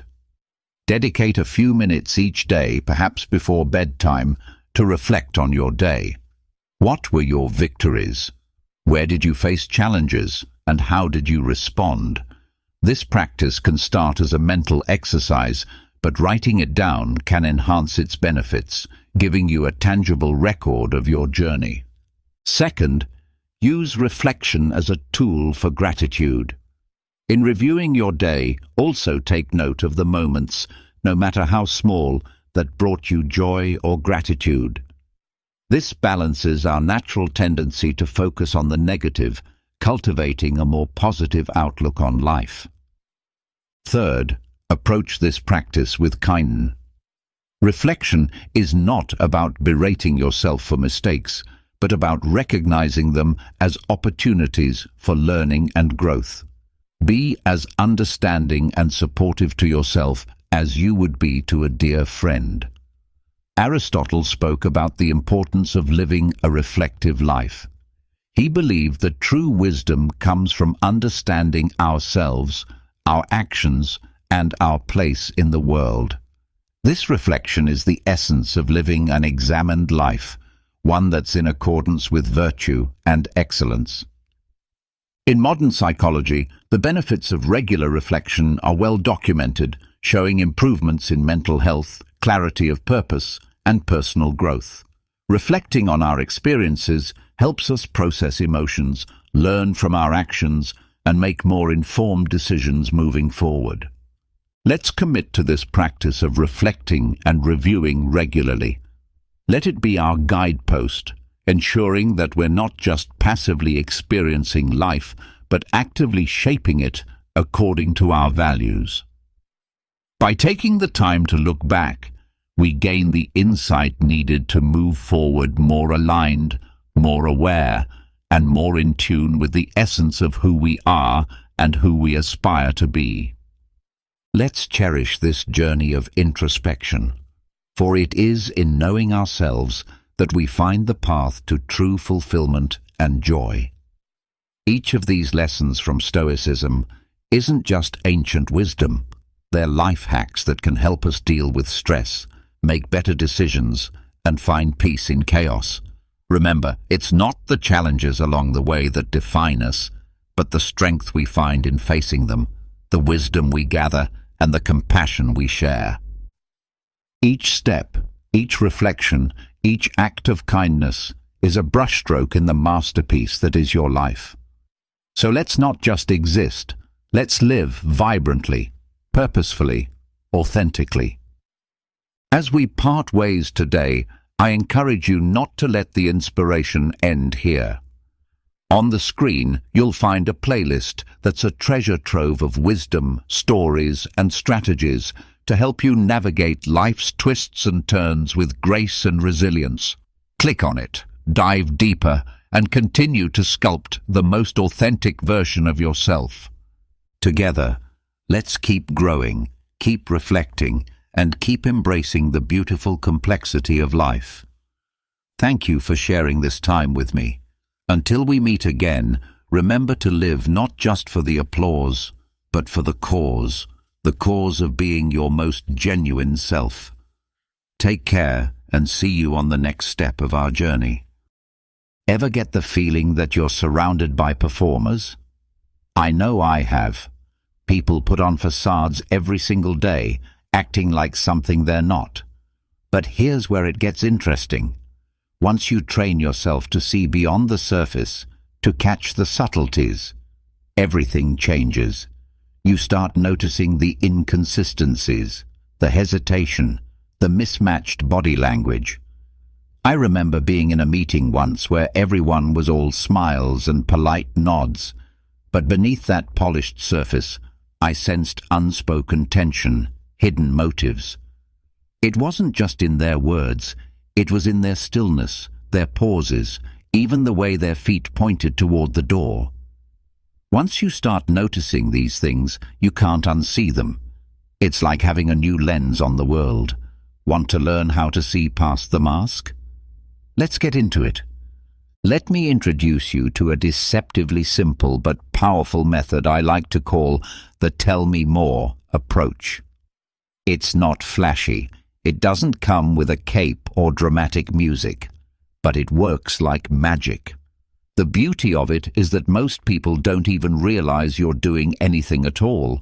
All you do is stay calm, relaxed, and when someone is passionately explaining their side of things, no matter what it's about, you resist the urge to jump in, to argue, to correct them. Instead, you simply say, "Tell me more." I discovered this years ago during a heated debate with a friend over whether pineapple belonged on pizza. Yeah, that old classic. I had my arguments lined up, ready to go. But something told me to pause, so instead of clapping back, I just leaned in and said, "Tell me more." And what unfolded was completely unexpected. What began as a light-hearted food debate suddenly turned into a story about their childhood, about family dinners, and a deep-rooted dislike of pineapple tied to a bizarre childhood memory.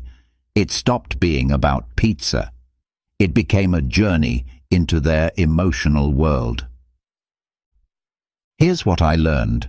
When people feel genuinely heard, their defenses drop. They no longer feel like they're in a battle or on trial. Instead, they open up. They start revealing far more than they initially intended. You give them a sense of safety, a space where they don't feel judged or rushed.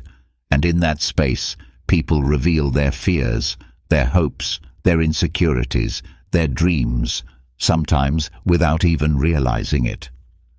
I've used this in work meetings, in tense conversations with friends, and even with people I knew were being dishonest. There was one time during a business negotiation where instead of pushing my ideas, I just kept saying, "Tell me more." By the end of the conversation, the other side had inadvertently laid all their cards on the table. They shared their concerns, their urgency, even the weaknesses in their plan, all because I listened. I didn't have to force anything. They gave it away. But here's the bigger picture.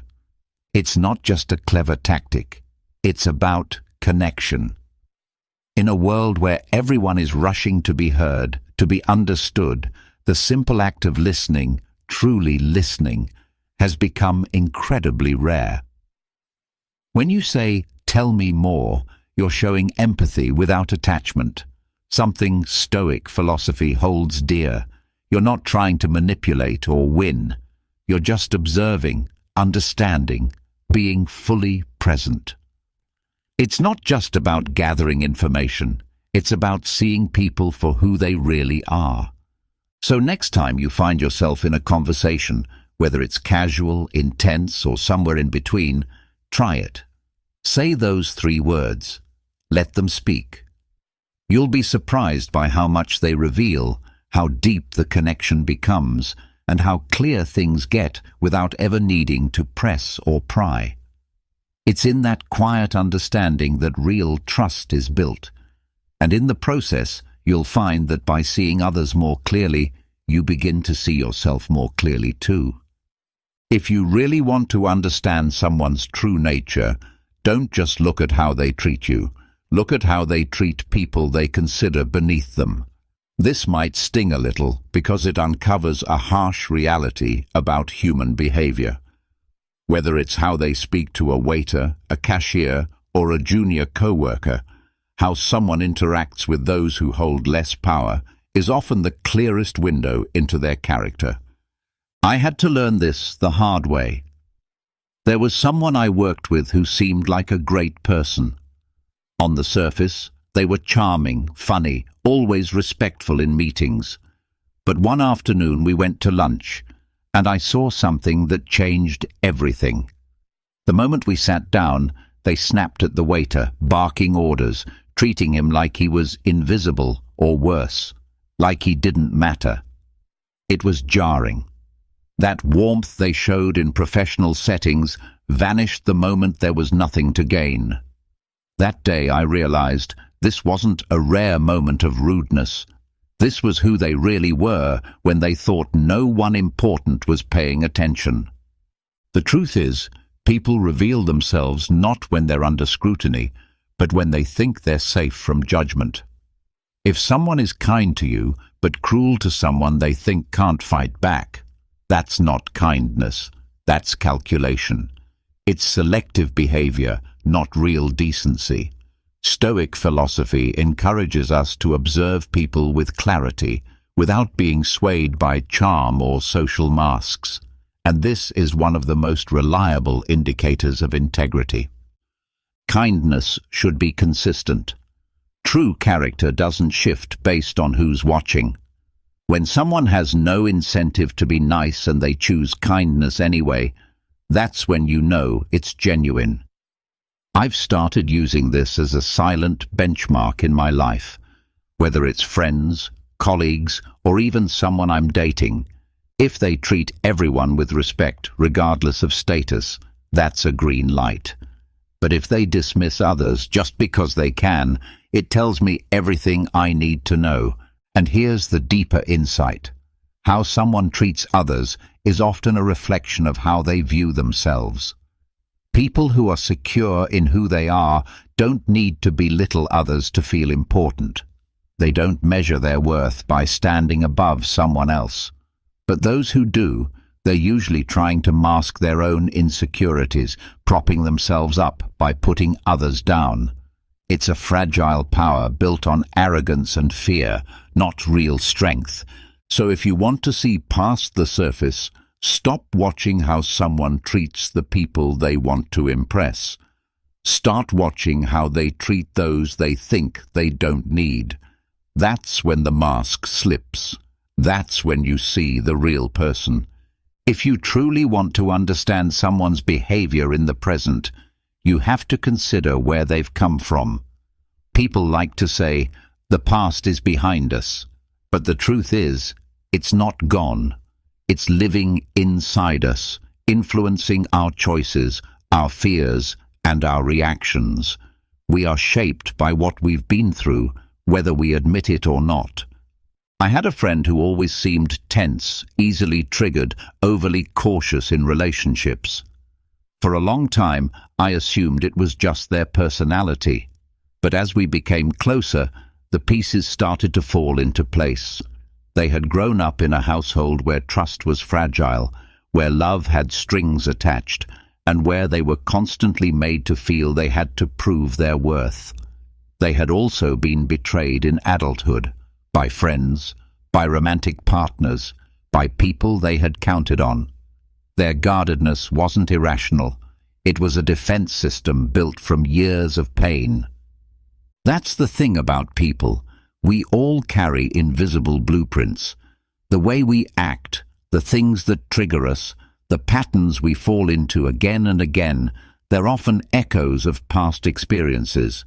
It's not about making excuses for poor behavior. It's about understanding the source. Someone who was abandoned may become clingy in relationships. Someone who was constantly criticized might grow up needing validation. Someone who was used may now have trust issues. These behaviors aren't random. They're protective responses born from pain.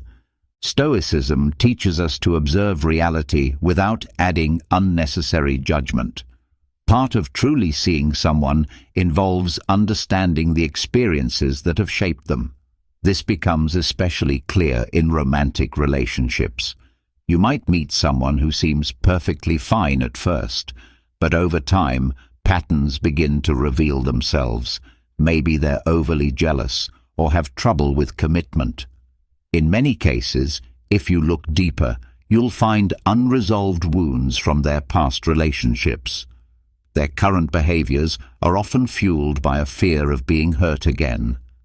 Recognizing this doesn't mean you should excuse toxic behavior, but it does give you a clearer picture of where they're coming from.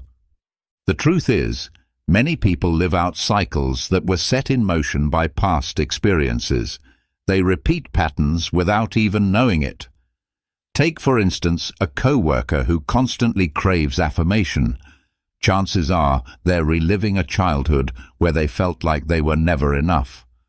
Or a friend who sabotages every relationship they're in. They're likely responding to a deep-seated fear of rejection rooted in past heartbreak. Their actions, habits, and choices often mirror unresolved parts of their earlier life. What's even more powerful is that by understanding someone's past, you not only learn how to better relate to them, but you might also help them recognize and break free from those patterns. If you can gently help them see the behaviors they're repeating, you could help them become more self-aware. That awareness can be the first step toward confronting what they've long avoided. Stoicism values self-examination and continuous improvement, and sometimes understanding where someone comes from allows you to support their growth. It's easy to judge someone based solely on their current actions, but often their past holds the reasons behind those behaviors. When you begin to see actions as responses to personal history, you can respond with empathy while still keeping healthy boundaries to protect yourself from being entangled in their unresolved struggles. In essence, the past is always influencing the present. To truly understand someone, you have to look beyond the current chapter of their life and consider the entire story. Another powerful observation: sudden changes in tone often signal deception or hesitation. One of the most telling signs that someone isn't being completely honest is when their voice shifts unexpectedly. People don't usually notice it themselves, but their tone often betrays what's really going on inside. When someone is confident in what they're saying, their tone is steady, their pace is natural, and their words flow without effort. But when they're lying or uncertain, something changes, sometimes subtly, sometimes dramatically. It's as if their subconscious is trying to alert you, hoping you'll notice something's off. I remember a co-worker who was always polished and charming, always seemed to have the right words. But once, while talking about a looming project deadline, his usual confident tone shifted. His voice, usually upbeat and smooth, dropped in pitch, and he began to stumble over his words. Immediately, I knew something wasn't right. Later, it turned out he hadn't worked on the project at all and was trying to cover it up. That change in tone gave him away. This happens because when people lie or feel uncomfortable with what they're saying, their minds and bodies go into conflict. While their brain tries to maintain the lie or hide the truth, their body, especially their voice, often betrays the internal stress. This can come out as a higher pitch, a crack in the voice, or a pause that's just a bit too long. It creates a mismatch between their tone and their words. Think about the last time you caught someone lying. How did their voice sound? Did it suddenly drop? Did they speak faster or slower? Sometimes people overcompensate and sound overly cheerful, like they're trying too hard to seem normal. These subtle shifts are subconscious signs of discomfort. They're not always trying to manipulate you. Often, they're struggling with the lie they're telling themselves. The discomfort of that lie leaks into their voice. Stoicism teaches us to observe without judgment, and this is a great example of how powerful that kind of observation can be. By tuning into the way someone speaks, not just what they say, you can sense what's really going on beneath the surface.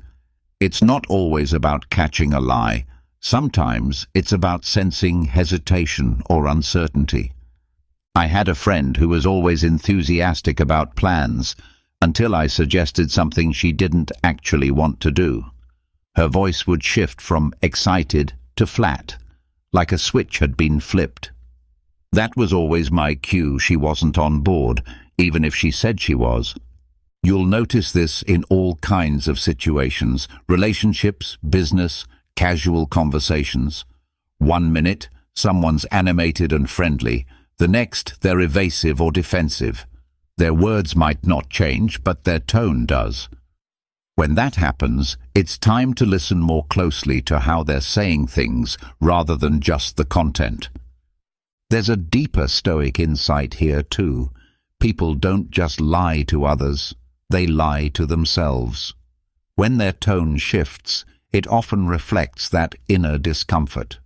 They're at odds with themselves, and that tension spills out through their voice.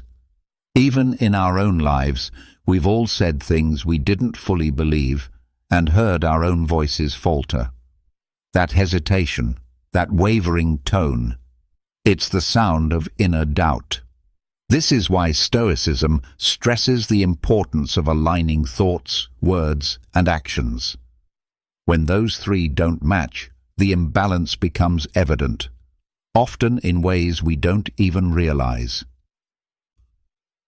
So the next time you're in a conversation and notice an unexpected shift in someone's voice, maybe their energy drops, their pitch changes, or there's an awkward pause, don't dismiss it.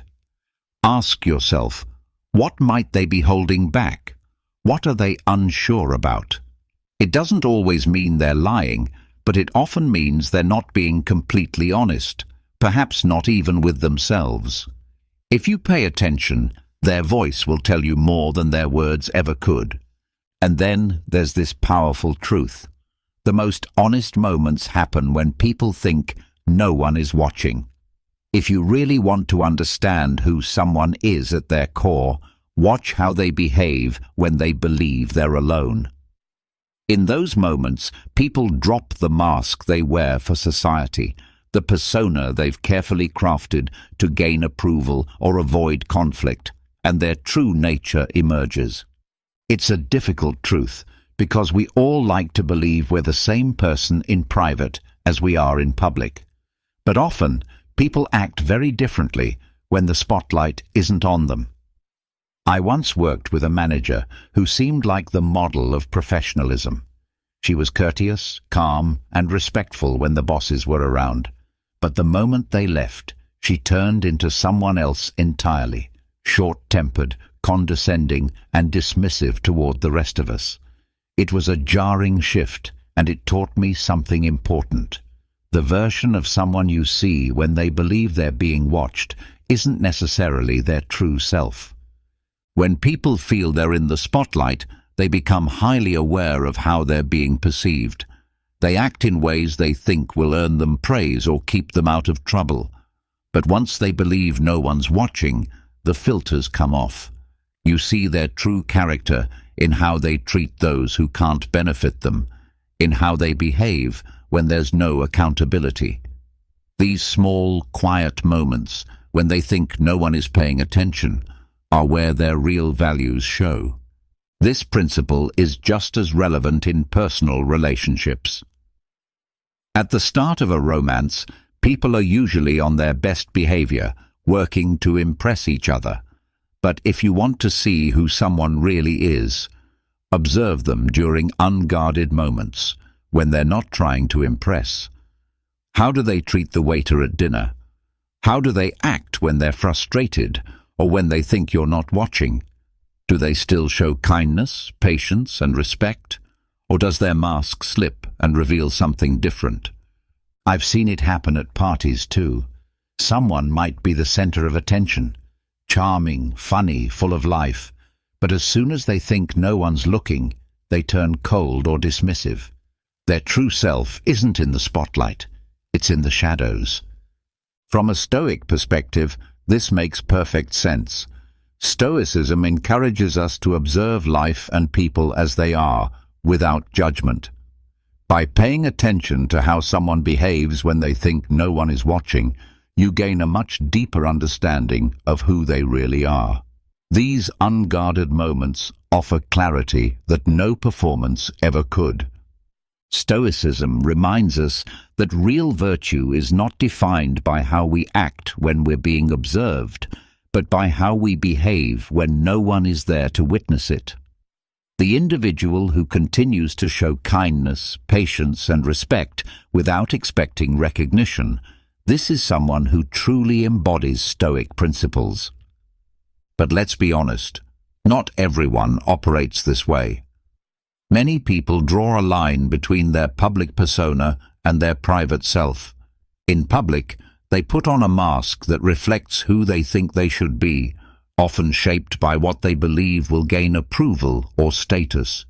But in private, their more unpleasant tendencies come to the surface.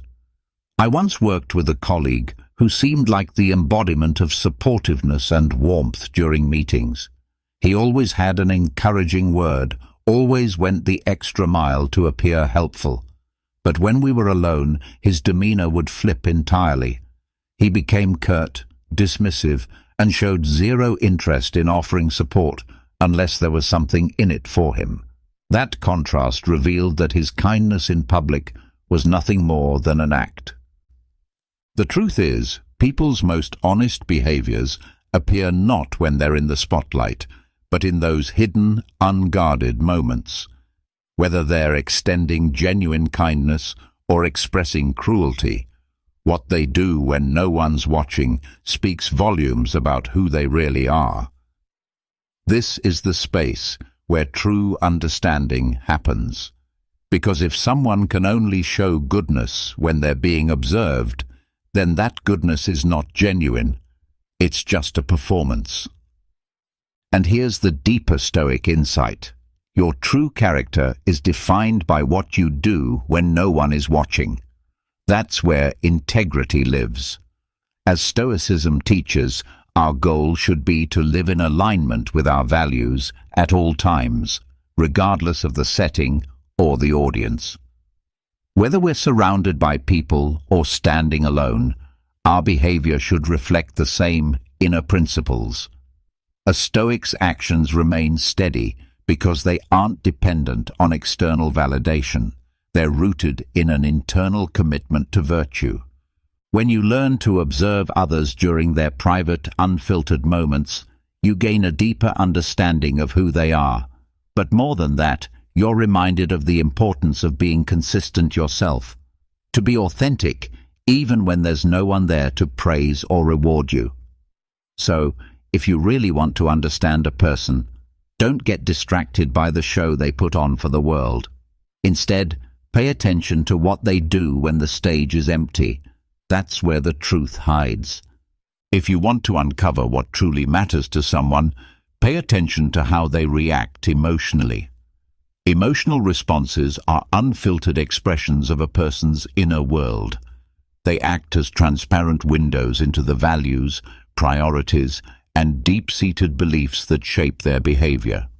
This idea may seem unsettling to some because we like to believe we're in control of our feelings, that we can mask what we care about.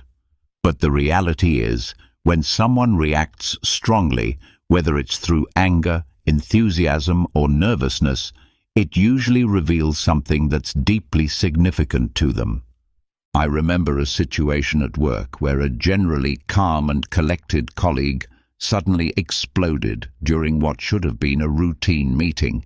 Someone had proposed a small adjustment to one of his projects, and he reacted with uncharacteristic intensity. At first, it seemed out of proportion, but when I looked deeper, I realized his reaction wasn't really about the proposed change.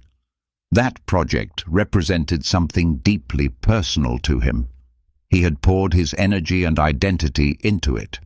So when someone suggested tweaking it, it felt like a personal attack. His emotional outburst wasn't about the project's logistics. It was about the emotional investment he had in it. That's how emotions give away what people won't say out loud. People often don't verbalize what matters most to them, but their emotional reactions will speak for them. The manager who becomes defensive when their judgment is questioned isn't just trying to assert authority. They may be tying their self-worth to being perceived as competent.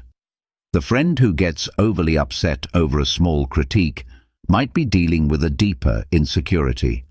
On the other hand, when someone lights up with joy and excitement after receiving praise, it shows how much they value recognition, even if they pretend not to.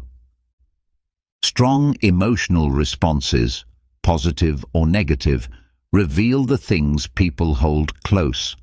They might try to appear detached or indifferent in everyday situations, but when something touches a core value, their emotional intensity spikes. This isn't limited to anger or defensiveness either. Sometimes it's joy, eagerness, or passion. Like when someone talks about a hobby or side project with visible excitement, it tells you that it holds a special place in their heart, even if they downplay its significance in words. This principle becomes even more powerful in personal relationships. If your partner gets upset when plans are cancelled, it might not just be about the change. It could reflect how important quality time is to them. If they become animated when discussing a future getaway or a shared dream, it's a sign that shared experiences are one of their top priorities. Emotions are always tied to values. By observing how someone reacts emotionally, you gain a silent but powerful map to their inner world. You don't need them to explain it to you. Their reactions tell you everything. For example, if you point out someone's repeated lateness and they immediately get flustered or angry, that response might be about more than just the observation. It could be that reliability or being seen as dependable is a core part of their identity. They're not just reacting to the comment. They're reacting to a perceived threat to who they believe themselves to be. Stoicism encourages us to observe behavior with calm objectivity, and emotional reactions are some of the most revealing aspects of that behavior. When emotions flare up, it's usually because something valuable is at stake. You can use this insight not only to understand others better, but to approach delicate conversations with more awareness and compassion. If you know what stirs strong emotions in someone, you can speak to them in ways that are more thoughtful and less triggering, ultimately strengthening the relationship. But here's the more personal Stoic lesson. Your emotions tell on you too. When you find yourself having an intense reaction, pause and ask why. Is it because the situation touches on something you truly value? Or is your ego just getting in the way? Are you angry because someone questioned your integrity, or because your image is being challenged? Stoicism invites you to reflect on these moments. When you understand your own emotional patterns, you gain the power to navigate them more wisely. You learn to distinguish between what truly matters and what's just pride or fear. Reading people isn't a superpower. It's simply a skill built on careful observation.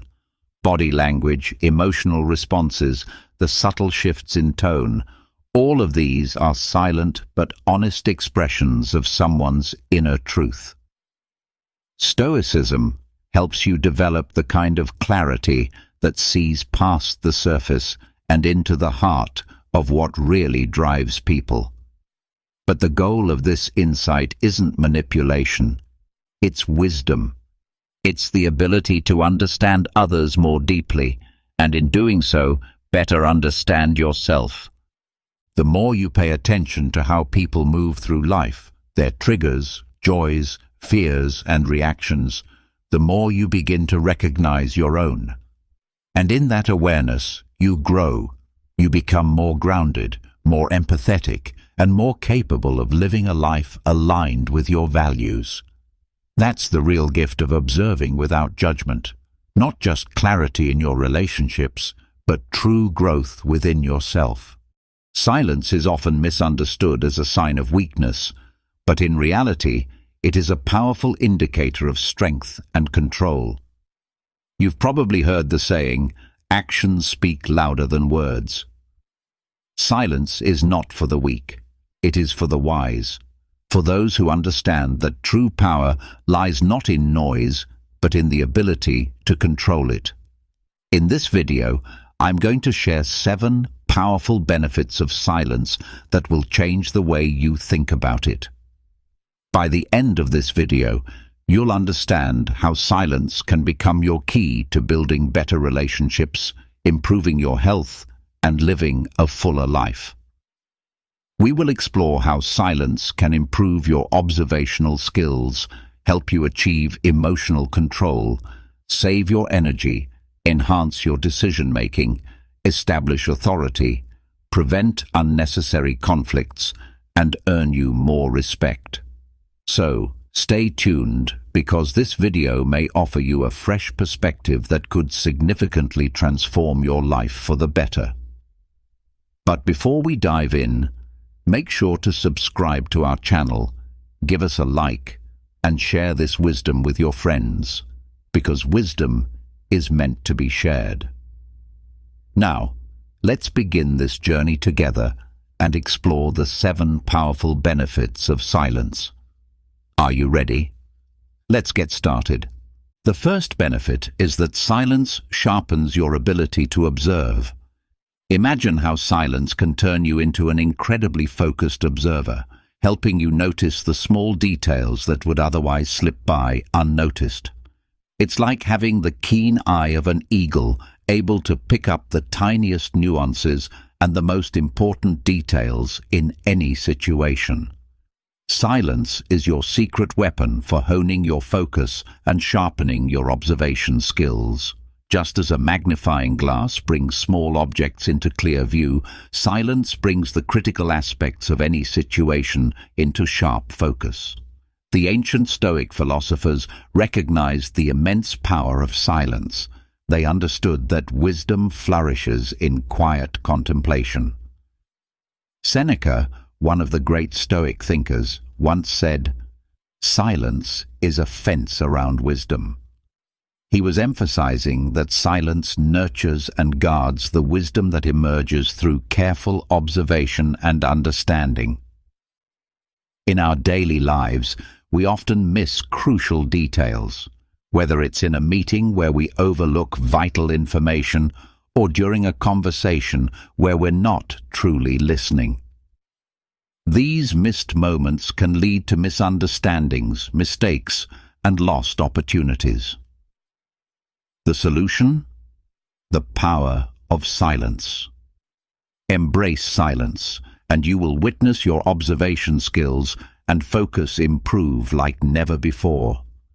Think of silence as your personal magnifying glass, helping you intensify your ability to pay attention. This translates into becoming an exceptional observer, able to spot even the most subtle details and important information that others might overlook. By practicing silence, you can become a master of focus and observation, making the world around you clearer and more precise than you've ever experienced before. The second benefit is emotional control. Silence is the key to mastering your emotions and maintaining balance in your reactions. It's not just a magical tool, it's a powerful weapon that empowers you to stay calm and think before reacting. Imagine being in the middle of a heated discussion. Silence becomes your shield, giving you that crucial moment to pause and reflect before you respond. This pause allows you to regain control over your emotions and ensures that you respond thoughtfully rather than impulsively. Silence acts as a mental pause button during a tense moment, but it goes much further than that. It gives you the time and space to reflect on your feelings. By taking that moment, you can understand why you're feeling a certain way and decide if those emotions are truly justified. This process of self-awareness is an essential step in emotional control. We've all heard the advice to count to 10 before reacting. Well, silence is like that mental countdown. It gives you the chance to regain your composure and make better decisions, avoiding the regret of something said in the heat of the moment. Silence becomes your safety net, helping you avoid unnecessary emotional outbursts and giving you the time to choose your words wisely. Think of silence as a filter that ensures only your best thoughts and words make it through. It's like the reins on a wild horse. Silence helps you steer your emotions in the right direction, acting as your emotional GPS. By embracing silence, you gain control of your emotions and become the captain of your emotional ship, sailing smoothly even in the stormiest of waters. The third benefit is energy conservation. Silence acts as a guardian of your energy, helping you preserve your vital life force and direct it towards what truly matters. In today's fast-paced world, we are constantly bombarded by distractions, conversations, social media, constant noise, and all of this drains our energy. Silence, however, provides a refuge, a way to conserve and protect your energy. When you embrace silence, you stop spreading yourself thin, allowing you to focus on what is most important and recharge your mental and physical resources. Instead of letting external noise deplete you, silence becomes a tool for maintaining your inner calm and energy.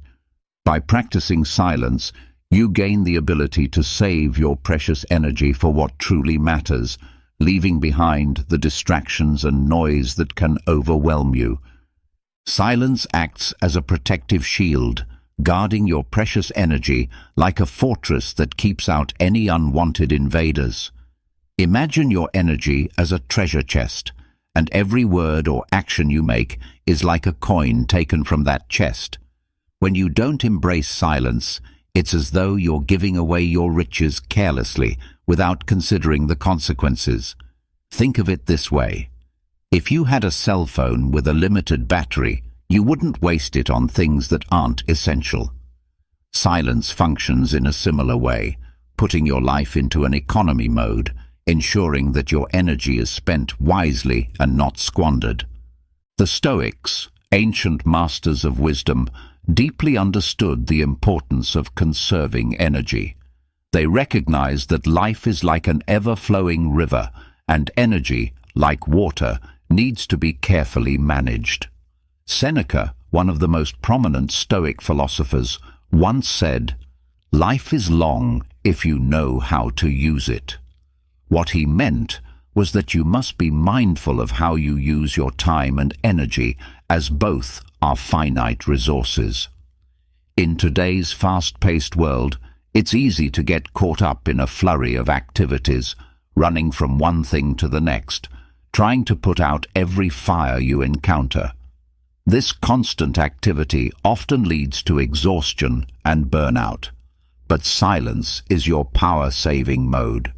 Just as you would turn off the lights in a room when you leave to save electricity, silence helps you press the pause button and conserve your energy for what truly matters.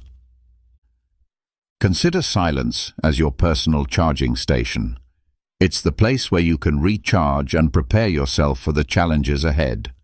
Silence ensures that you don't run on empty, helping you preserve your vitality and focus on the important battles life throws at you. When you embrace silence, you're practicing energy conservation, ensuring you have the strength to face the significant challenges that await you. This practice will keep you strong and ready for whatever life brings, giving you the endurance to withstand whatever comes your way. Now, let's explore how silence can enhance your decision-making.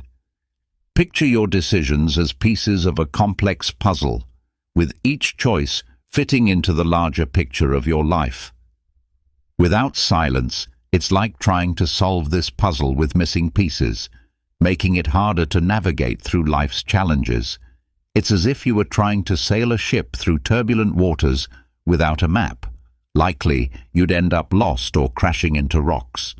Silence is like having that map, guiding you with clarity through the complexities of life. The Stoics, wise beyond measure, were masters of decision-making. Epictetus, another influential Stoic philosopher, once said, "First, tell yourself what you want to be, and then do what needs to be done." This means that your decisions should align with the person you aim to become. In the chaotic world we live in, we often find ourselves in situations that demand immediate decisions. It's like being trapped in a maze with multiple paths, unsure of which one to take.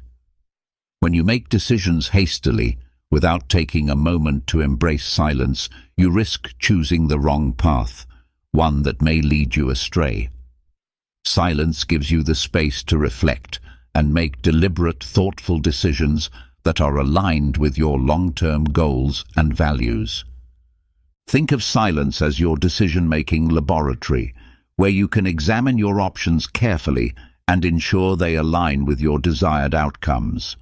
Embracing silence as a tool for decision-making allows you to take control of your life's direction, helping you make choices that bring you closer to the life you've envisioned. By valuing your decisions and not rushing through them, you safeguard your future and ensure that you are consistently moving toward your personal vision of success. Finally, silence plays a crucial role in establishing authority. When you maintain silence, it becomes a symbol of power, a scepter that represents your domain and influence. Just as a king's scepter signifies his reign, silence acts as your royal emblem, symbolizing your presence and command. Imagine yourself as a leader of a team. When you speak, people listen, not out of fear, but out of respect for your wisdom and authority. Silence gives you a real, undeniable presence that commands respect.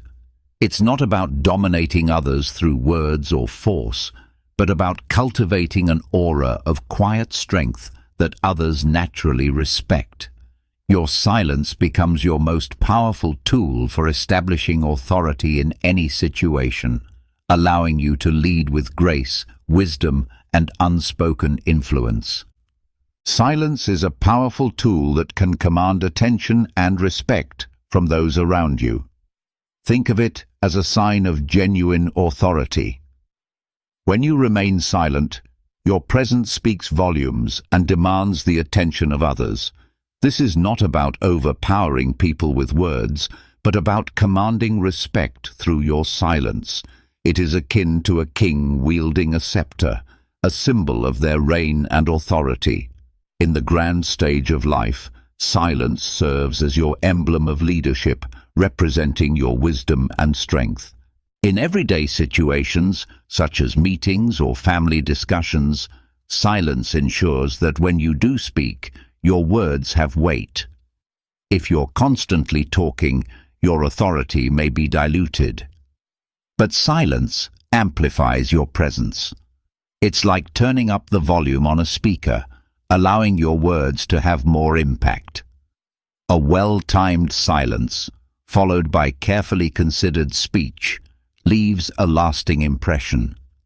It ensures that when you do speak, people listen, not because they are afraid, but because they respect your wisdom.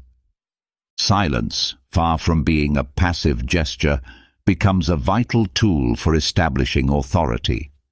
It is not about saying nothing, but about being strategic with your words.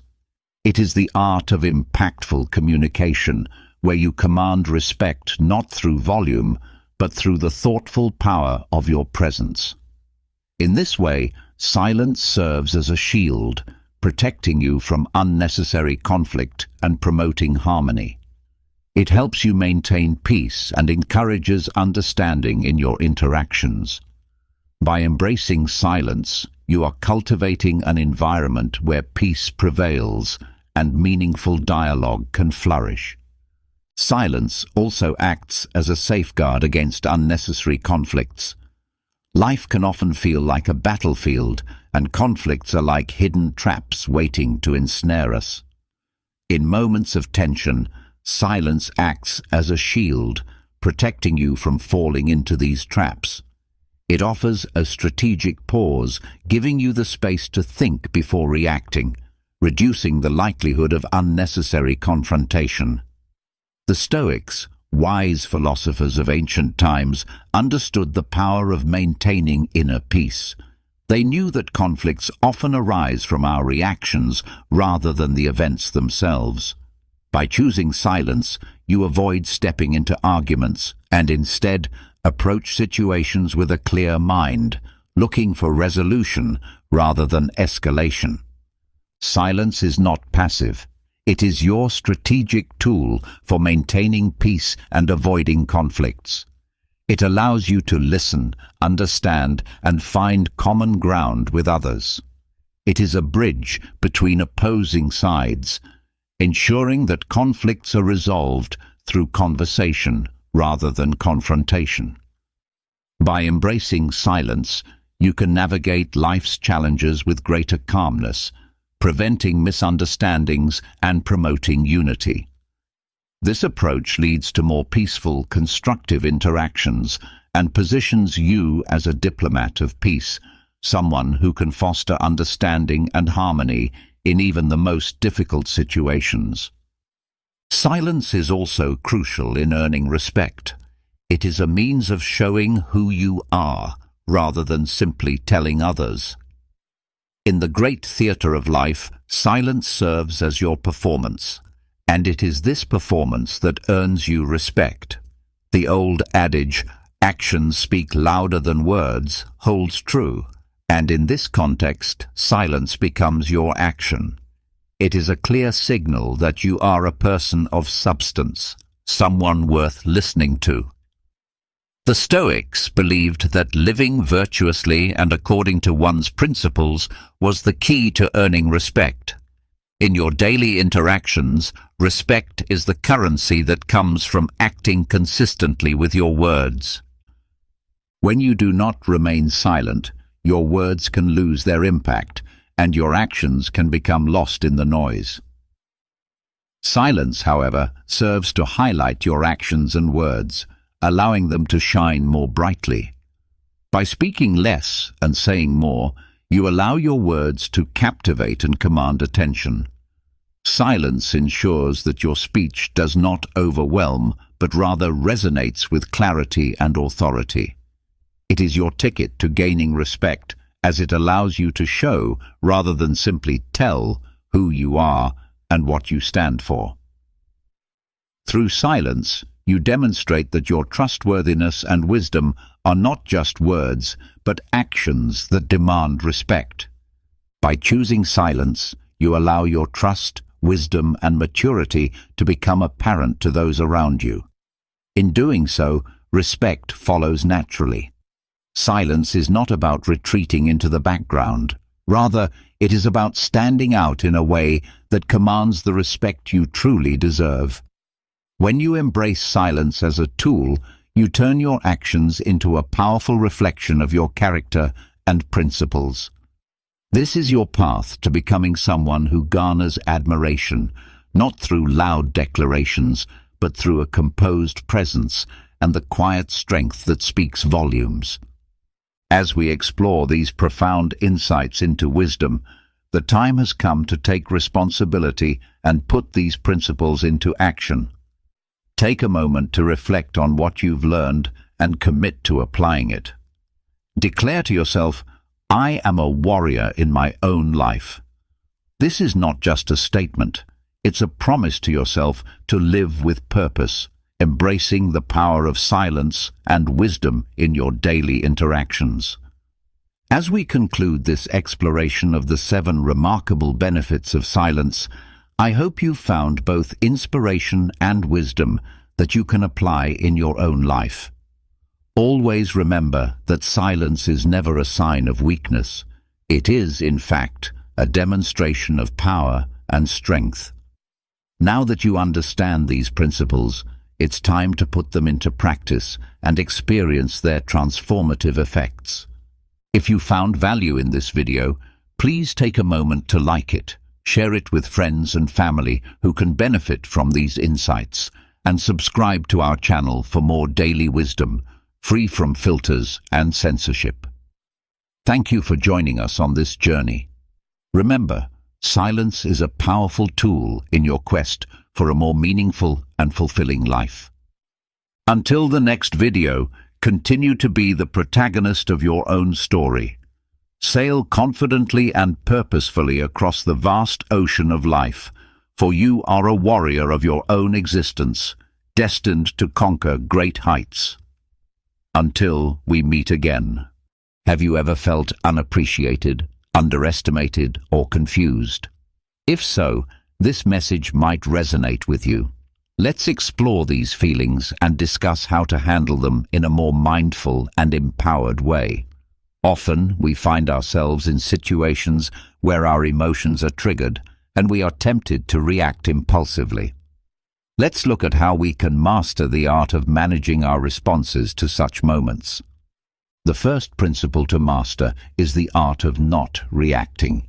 In life, you have the power to control your reactions, but not everyone around you will act in ways that align with your expectations. This is an important realization.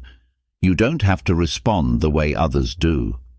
When someone makes a sarcastic remark or criticizes you unfairly, it's easy to become reactive. However, by taking a moment to pause before responding, you can regain control. The key here is to not give in to immediate impulses. When emotions run high, such as during a meeting where someone may be rude or unkind, resisting the urge to react can allow your mind to cool down. In this space, you'll have the chance to think clearly and decide on the best way to act according to your values and who you truly are. This is where power lies, not in reacting, but in responding with composure. By mastering the art of non-reaction, you break the cycle of provocation and show that you can maintain control, not only over yourself but also over the situation. This doesn't just improve your relationship with others, but also protects your peace of mind. The art of non-reaction allows you to choose how you engage with the world without losing your inner calm. So, the next time someone attempts to provoke you, remember to pause and breathe. Use that moment to reflect before choosing your response wisely. This practice helps you differentiate between people who drain your energy and those who contribute positively to your life. Mastering the art of non-reaction is one of the greatest powers you can develop, and it offers peace in situations where most people would be quick to react emotionally. The second principle involves using silence as your greatest ally. Silence isn't just about refraining from speaking. It's a strategic pause that gives you the power to assess a situation without getting swept up in the noise. Silence is powerful because it allows you to disengage from unnecessary conflict and gives you the space to reflect on the best course of action. In situations where you feel the urge to react, silence can be the most potent tool in your arsenal. It allows you to create distance from the emotional intensity of the moment and choose how you want to respond. Silence doesn't require acknowledgement or approval from others. It shows strength by letting you remain calm and composed, even in the face of provocation. When you can remain silent in the right moments, you're asserting your power without uttering a single word. The third principle is about knowing your own strengths. Understanding and acknowledging your inner strength can help you stay grounded when faced with emotional challenges. Everyone has moments when they feel overwhelmed or tired, but it's important to remember that your ability to stay independent and true to yourself is a strength. Stoicism teaches us that independence is not about avoiding relationships or responsibilities, but about not being controlled by external expectations or demands. By recognizing your own value and strength, you can navigate the pressures of life without losing sight of who you are and what you believe in. Your strength comes from within, and when you trust in your values, you become less swayed by external opinions or emotional turbulence. Incorporating these principles into your life helps you create a strong foundation for dealing with difficult situations. By mastering the art of non-reaction, using silence to your advantage, and knowing your own strengths, you can approach life's challenges with a sense of inner peace and clarity. These practices not only protect your emotional well-being, but also help you build resilience, allowing you to stay grounded and focused in the face of adversity. When you embrace this idea, you begin to see just how liberating it truly is. We often find ourselves distrusting others, feeling alone, and giving too much of ourselves away. But when you reclaim your strength, you take full control over your life and your choices. This sense of control is reflected in everything you do, and it inspires admiration from others.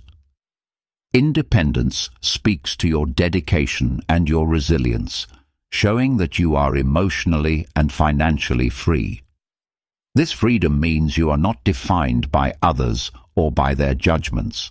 You set your own boundaries without needing validation or approval from anyone. Independence also acts as a shield against manipulation. When you're independent, you are not easily swayed or belittled by others. You stand firm, knowing your worth, and not letting anyone make you feel inferior. It is empowering to realize that you have the strength to stand your ground, regardless of external pressures. Your confidence in your independence will make it clear to others that you are not someone who can easily be shaken or manipulated. The next important attitude to adopt is prioritizing what truly matters in life. It's easy to become distracted by things that don't really serve your well-being. However, when you focus on the things that are genuinely important, your life takes on a new meaning. You begin to live with purpose, concentrating on the goals that will bring you fulfillment. It's like an archer adjusting their aim to hit the target accurately. Everything becomes clearer when you focus on what is meaningful. By doing this, you send a clear message to the world. You know what you want, and you will not let anything divert your attention from your path. This is an elegant way to live, knowing what is valuable and leaving behind what isn't. As you prioritize the right things, you also begin to understand what is truly essential, and the distractions start to fade away. Another powerful principle is understanding that time is a source of wisdom. Time, if used wisely, has the power to change us and guide us toward personal growth. Stoicism teaches us to see every moment as an opportunity to develop and refine ourselves. Just like a tree grows at its own pace, without rushing or being concerned with external storms, we too should move through life unhurriedly, confident that with time we will grow stronger and more resilient. We don't need instant gratification, as the real rewards come with patience. While others may seek quick fixes, we understand that true wisdom comes from waiting, observing, and learning. The passage of time will reveal who we truly are and give us the clarity we need. By trusting in this process, we free ourselves from the anxieties of seeking immediate satisfaction and learn to embrace the unfolding of life at its natural pace. The last principle revolves around setting clear boundaries. Just like driving on a busy highway, it's essential to establish limits in our lives. Boundaries are there to ensure that we stay safe, focused, and on track. When you set clear boundaries, you are creating a space where you can move through life with purpose, not allowing others to dictate your direction. These boundaries serve as traffic rules for your life, guiding you away from distractions and ensuring that you remain focused on what truly matters. By respecting your own limits, you create a safer, more secure environment for yourself, one where you are free to navigate the complexities of life with confidence and clarity. People often create their own environment, and through this they can make safe and meaningful choices in their lives. When you develop yourself, you gain the ability to decide what you value and what you want to express. It's important to recognize that the rules and boundaries you create in your life shape the environment around you. These rules are not just theoretical, they are practical frameworks that guide your decisions and your actions, reflecting your growth and your personal choices. The seventh attitude we must discuss is brutal honesty, which is one of the greatest virtues and transformational tools in Stoicism. Honesty is not merely about telling the truth. It's about embracing a direct and frank approach, free from pretensions. This kind of transparency can be a very powerful tool for disarming critics and those who may not appreciate your actions or your intentions. By being brutally honest, you show the world that you are not afraid of the truth, even when it may be uncomfortable. You don't attempt to justify or downplay mistakes. Instead, you accept them fully. A Stoic understands that facing the truth requires bravery, and by doing so, you earn respect. You openly admit your flaws, take responsibility for your actions, and work to improve yourself. This willingness to accept and speak the truth is a hallmark of integrity. Brutal honesty also applies to recognizing the strengths and virtues of others. It's important to be honest and straightforward when praising others. Acknowledging and appreciating their strengths not only strengthens relationships, but also creates an atmosphere of respect and mutual growth. The eighth attitude is transformative gratitude. Embracing gratitude with sincerity can significantly change the way you approach life. Instead of repressing or ignoring the good things in your life, you learn to express true gratitude for them. This gratitude becomes a fortress that fortifies your future and provides peace in your present. It is through genuine thankfulness that you cultivate a sense of wisdom, making each day more meaningful. By practicing transformative gratitude, you become more grounded and appreciative of the small and big things that contribute to your well-being, and you foster a deep sense of peace within yourself.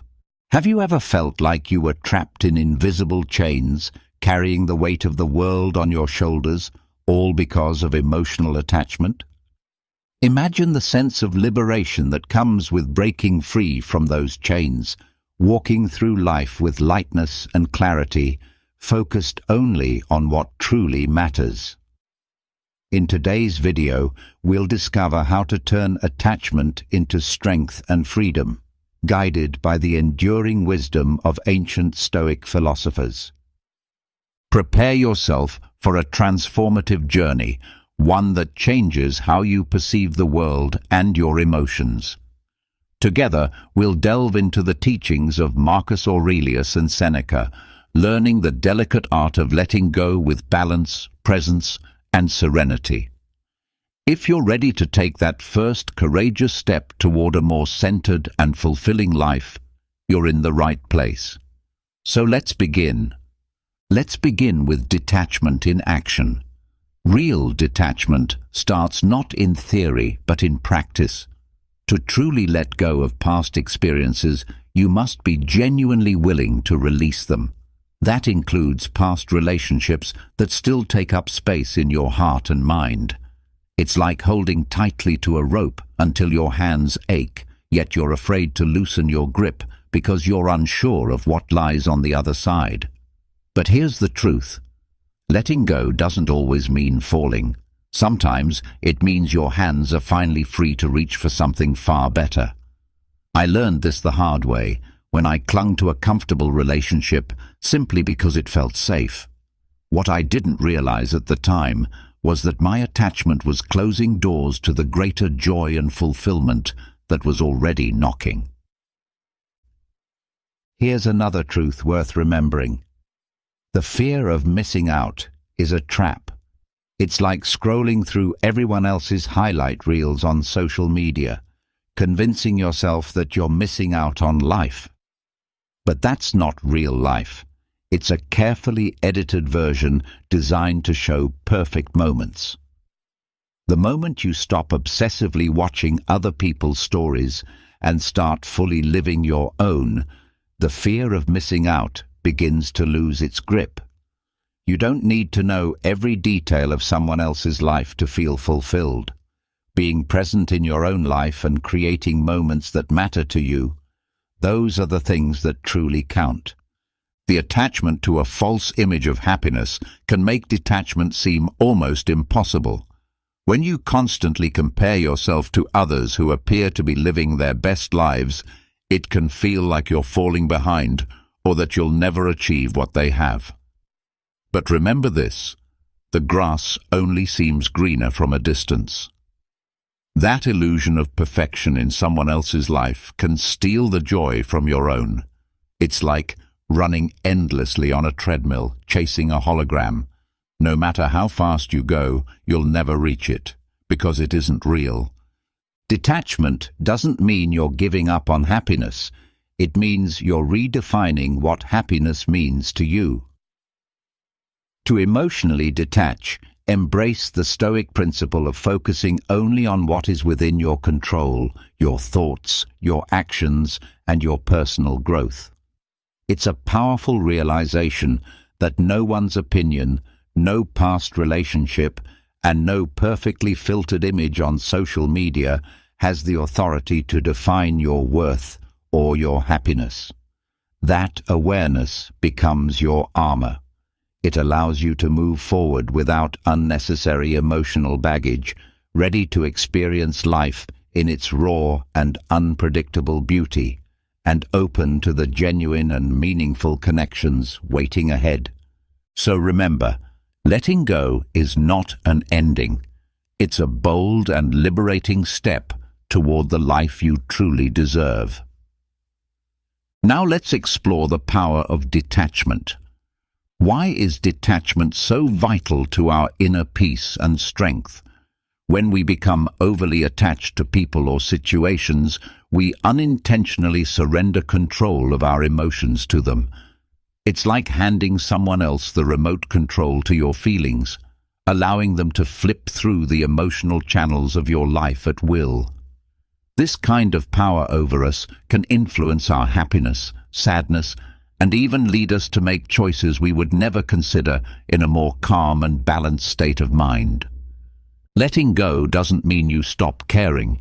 It means giving the appropriate weight to things that lie beyond your control. Think of your emotions as a ship anchored in harbor. If you're bound by too many anchors, you'll never sail freely across the ocean of life. But the moment you begin lifting those anchors, one by one, you open yourself to new adventures, possibilities, and horizons. Stoicism teaches us to release those unnecessary anchors and navigate life with confidence and inner peace.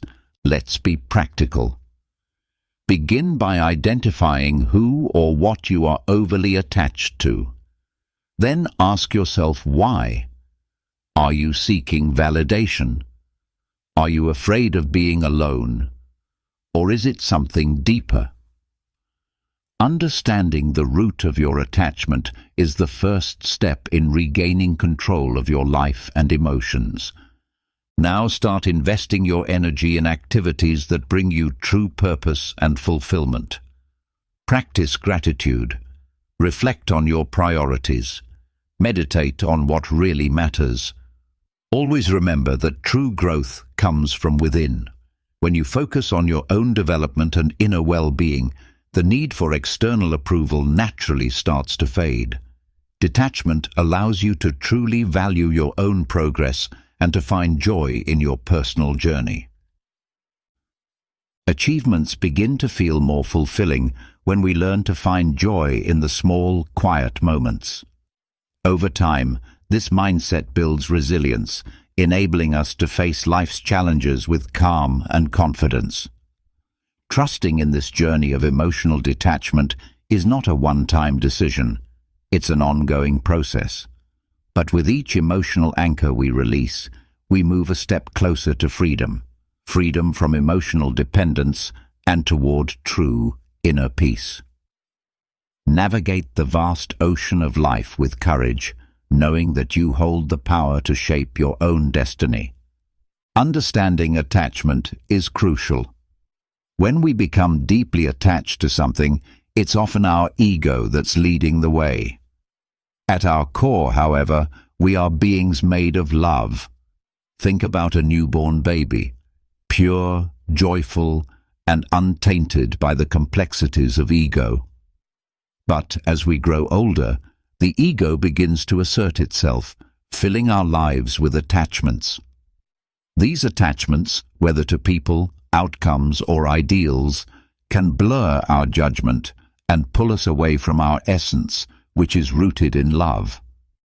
It's important to remember that attachment is an ego-driven game, the very opposite of love and inner wholeness.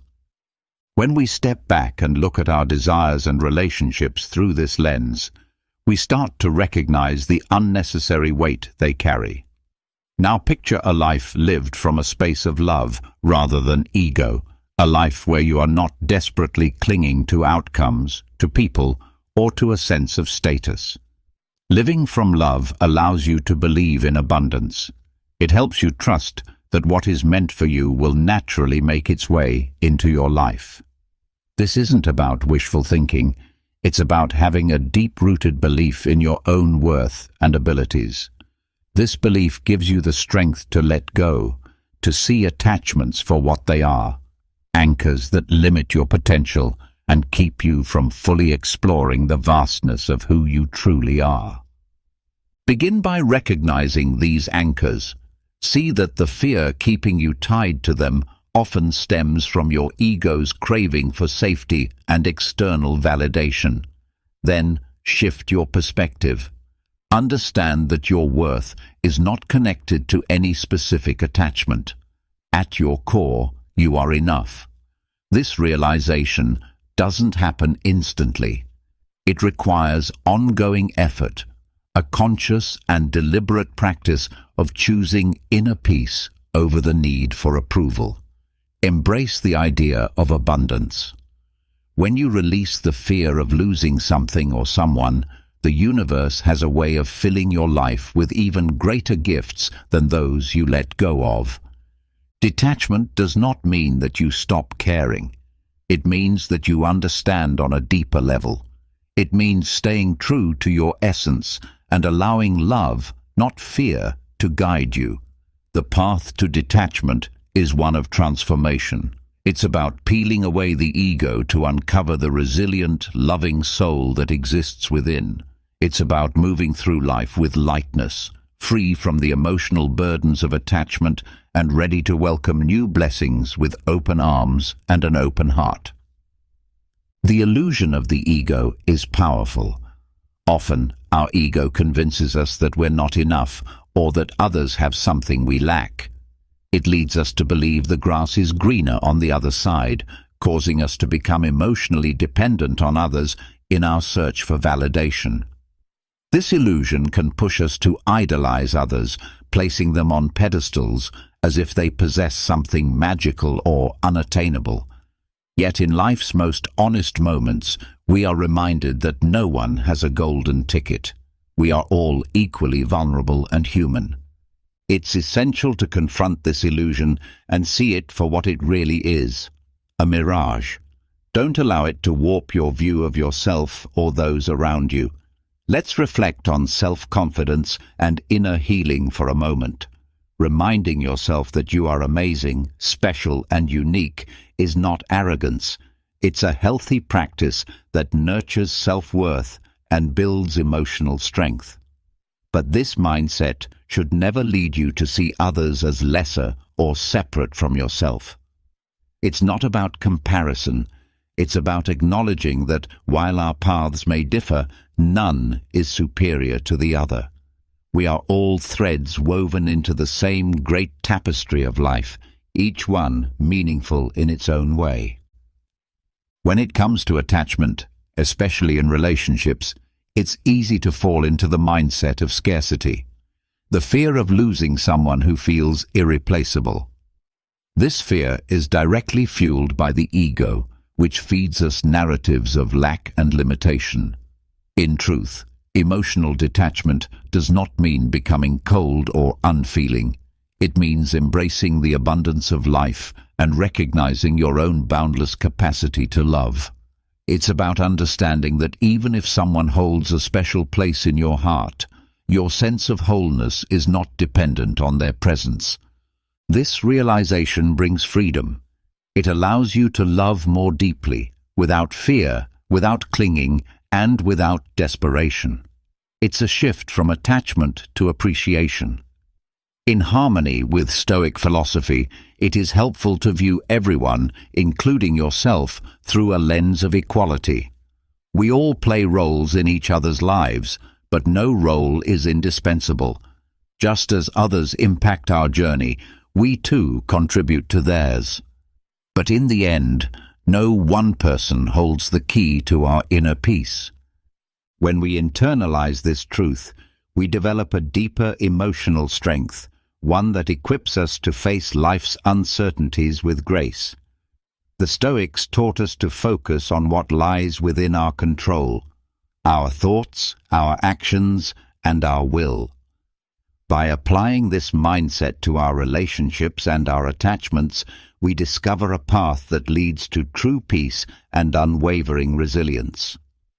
Let go of the illusions your ego creates and allow yourself to live from a place of clarity, love, and self-empowerment. This path connects deeply to the fifth way to happiness, a journey inward, asking a powerful question. Where does true happiness come from? This question, when genuinely explored, can guide us away from unnecessary attachments and lead us into a space of emotional freedom. Understanding this idea is especially vital when we are faced with the difficulty of letting go of someone we once held dear. Letting go is not a moment, but a process, one that requires us to ground ourselves in the timeless wisdom of Stoicism. Stoicism doesn't teach us to sever ties out of bitterness or indifference. Instead, it calls us to realize that the most meaningful companionship we'll ever have is the one we cultivate with ourselves. Our true worth is not given to us by others. It is formed within through character and wisdom. The way we treat others reflects that inner foundation. It's easy to fall into the belief that our happiness is tethered to the presence of another person in our lives.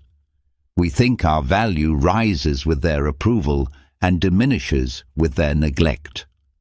But this way of thinking binds us, shrinking our vast potential down to someone else's choices. It's like a bird forgetting its wings, believing it needs permission to fly. Now, imagine realizing that the sky has always been open. You were always meant to spread your wings on your own terms. This kind of self-sufficiency is deeply freeing. It teaches us that our worth doesn't rise or fall with the presence, absence, or opinions of others. Emotional detachment, then, isn't about pushing people away. It's about moving closer to ourselves. It's about redirecting our energy to personal growth, to becoming the fullest version of who we're meant to be. In doing so, we lift the weight of dependency. Think of it like growing a garden. You don't beg one flower to bloom, you nourish the soil, water the plants, and trust the natural process. By nurturing ourselves, we cultivate a garden that thrives, regardless of who enters or admires it. That inner cultivation becomes a resilient, independent, and deeply rewarding source of happiness. So, how do we walk this emotional path of detachment? It begins with the realization that you are whole, with or without someone's validation. Your journey is about exploring the vast landscape of your own inner sky.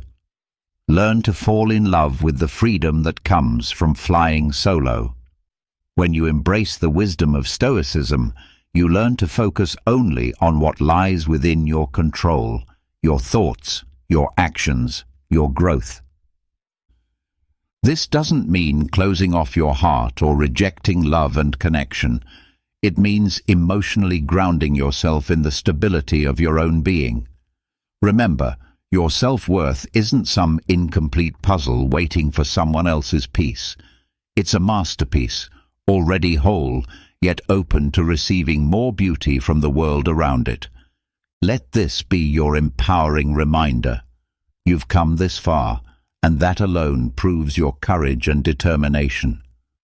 The path of detachment is one of transformation, and with every step you reveal the depth of your inner strength. Each act of letting go is not a loss, it is a gain, a testimony to your ability to grow, to rise, and to evolve into your highest self. Never forget, you are the anchor of your own life. No one else holds the reins to your emotions or your destiny. By releasing attachments that no longer serve you, you open the door to fresh possibilities, new adventures, and an inner peace that few ever experience. You are worthy of a life filled with joy, purpose, and meaningful connection. When you apply these Stoic principles and embrace detachment, you are not just transforming your own experience, you are becoming a beacon for others. Your journey inspires those around you to walk their own path of growth. Never underestimate the influence you carry. You are wise, you are resilient, you are filled with limitless potential. Continue forward with confidence, knowing that true happiness and freedom are always within reach. If this message resonated with you, please support this journey. Like the video, subscribe to the channel for more inspiring content, and share this with those who may benefit from these powerful insights. We'd love to hear from you. Share your reflections and personal takeaways on emotional detachment in the comments below. Show your commitment to this path of growth by commenting with the phrase, "I'm ready to navigate freely." Your voice matters. Your journey matters. Let's keep creating content that empowers, heals, and uplifts. And always remember, real transformation begins within. Together, let's continue growing, step by step. Everything you desire is already waiting within you. You carry an unshakable spirit and a force that cannot be broken. Never stop believing in your power and your worth. Until next time, stay strong, stay centered, and keep shining your light.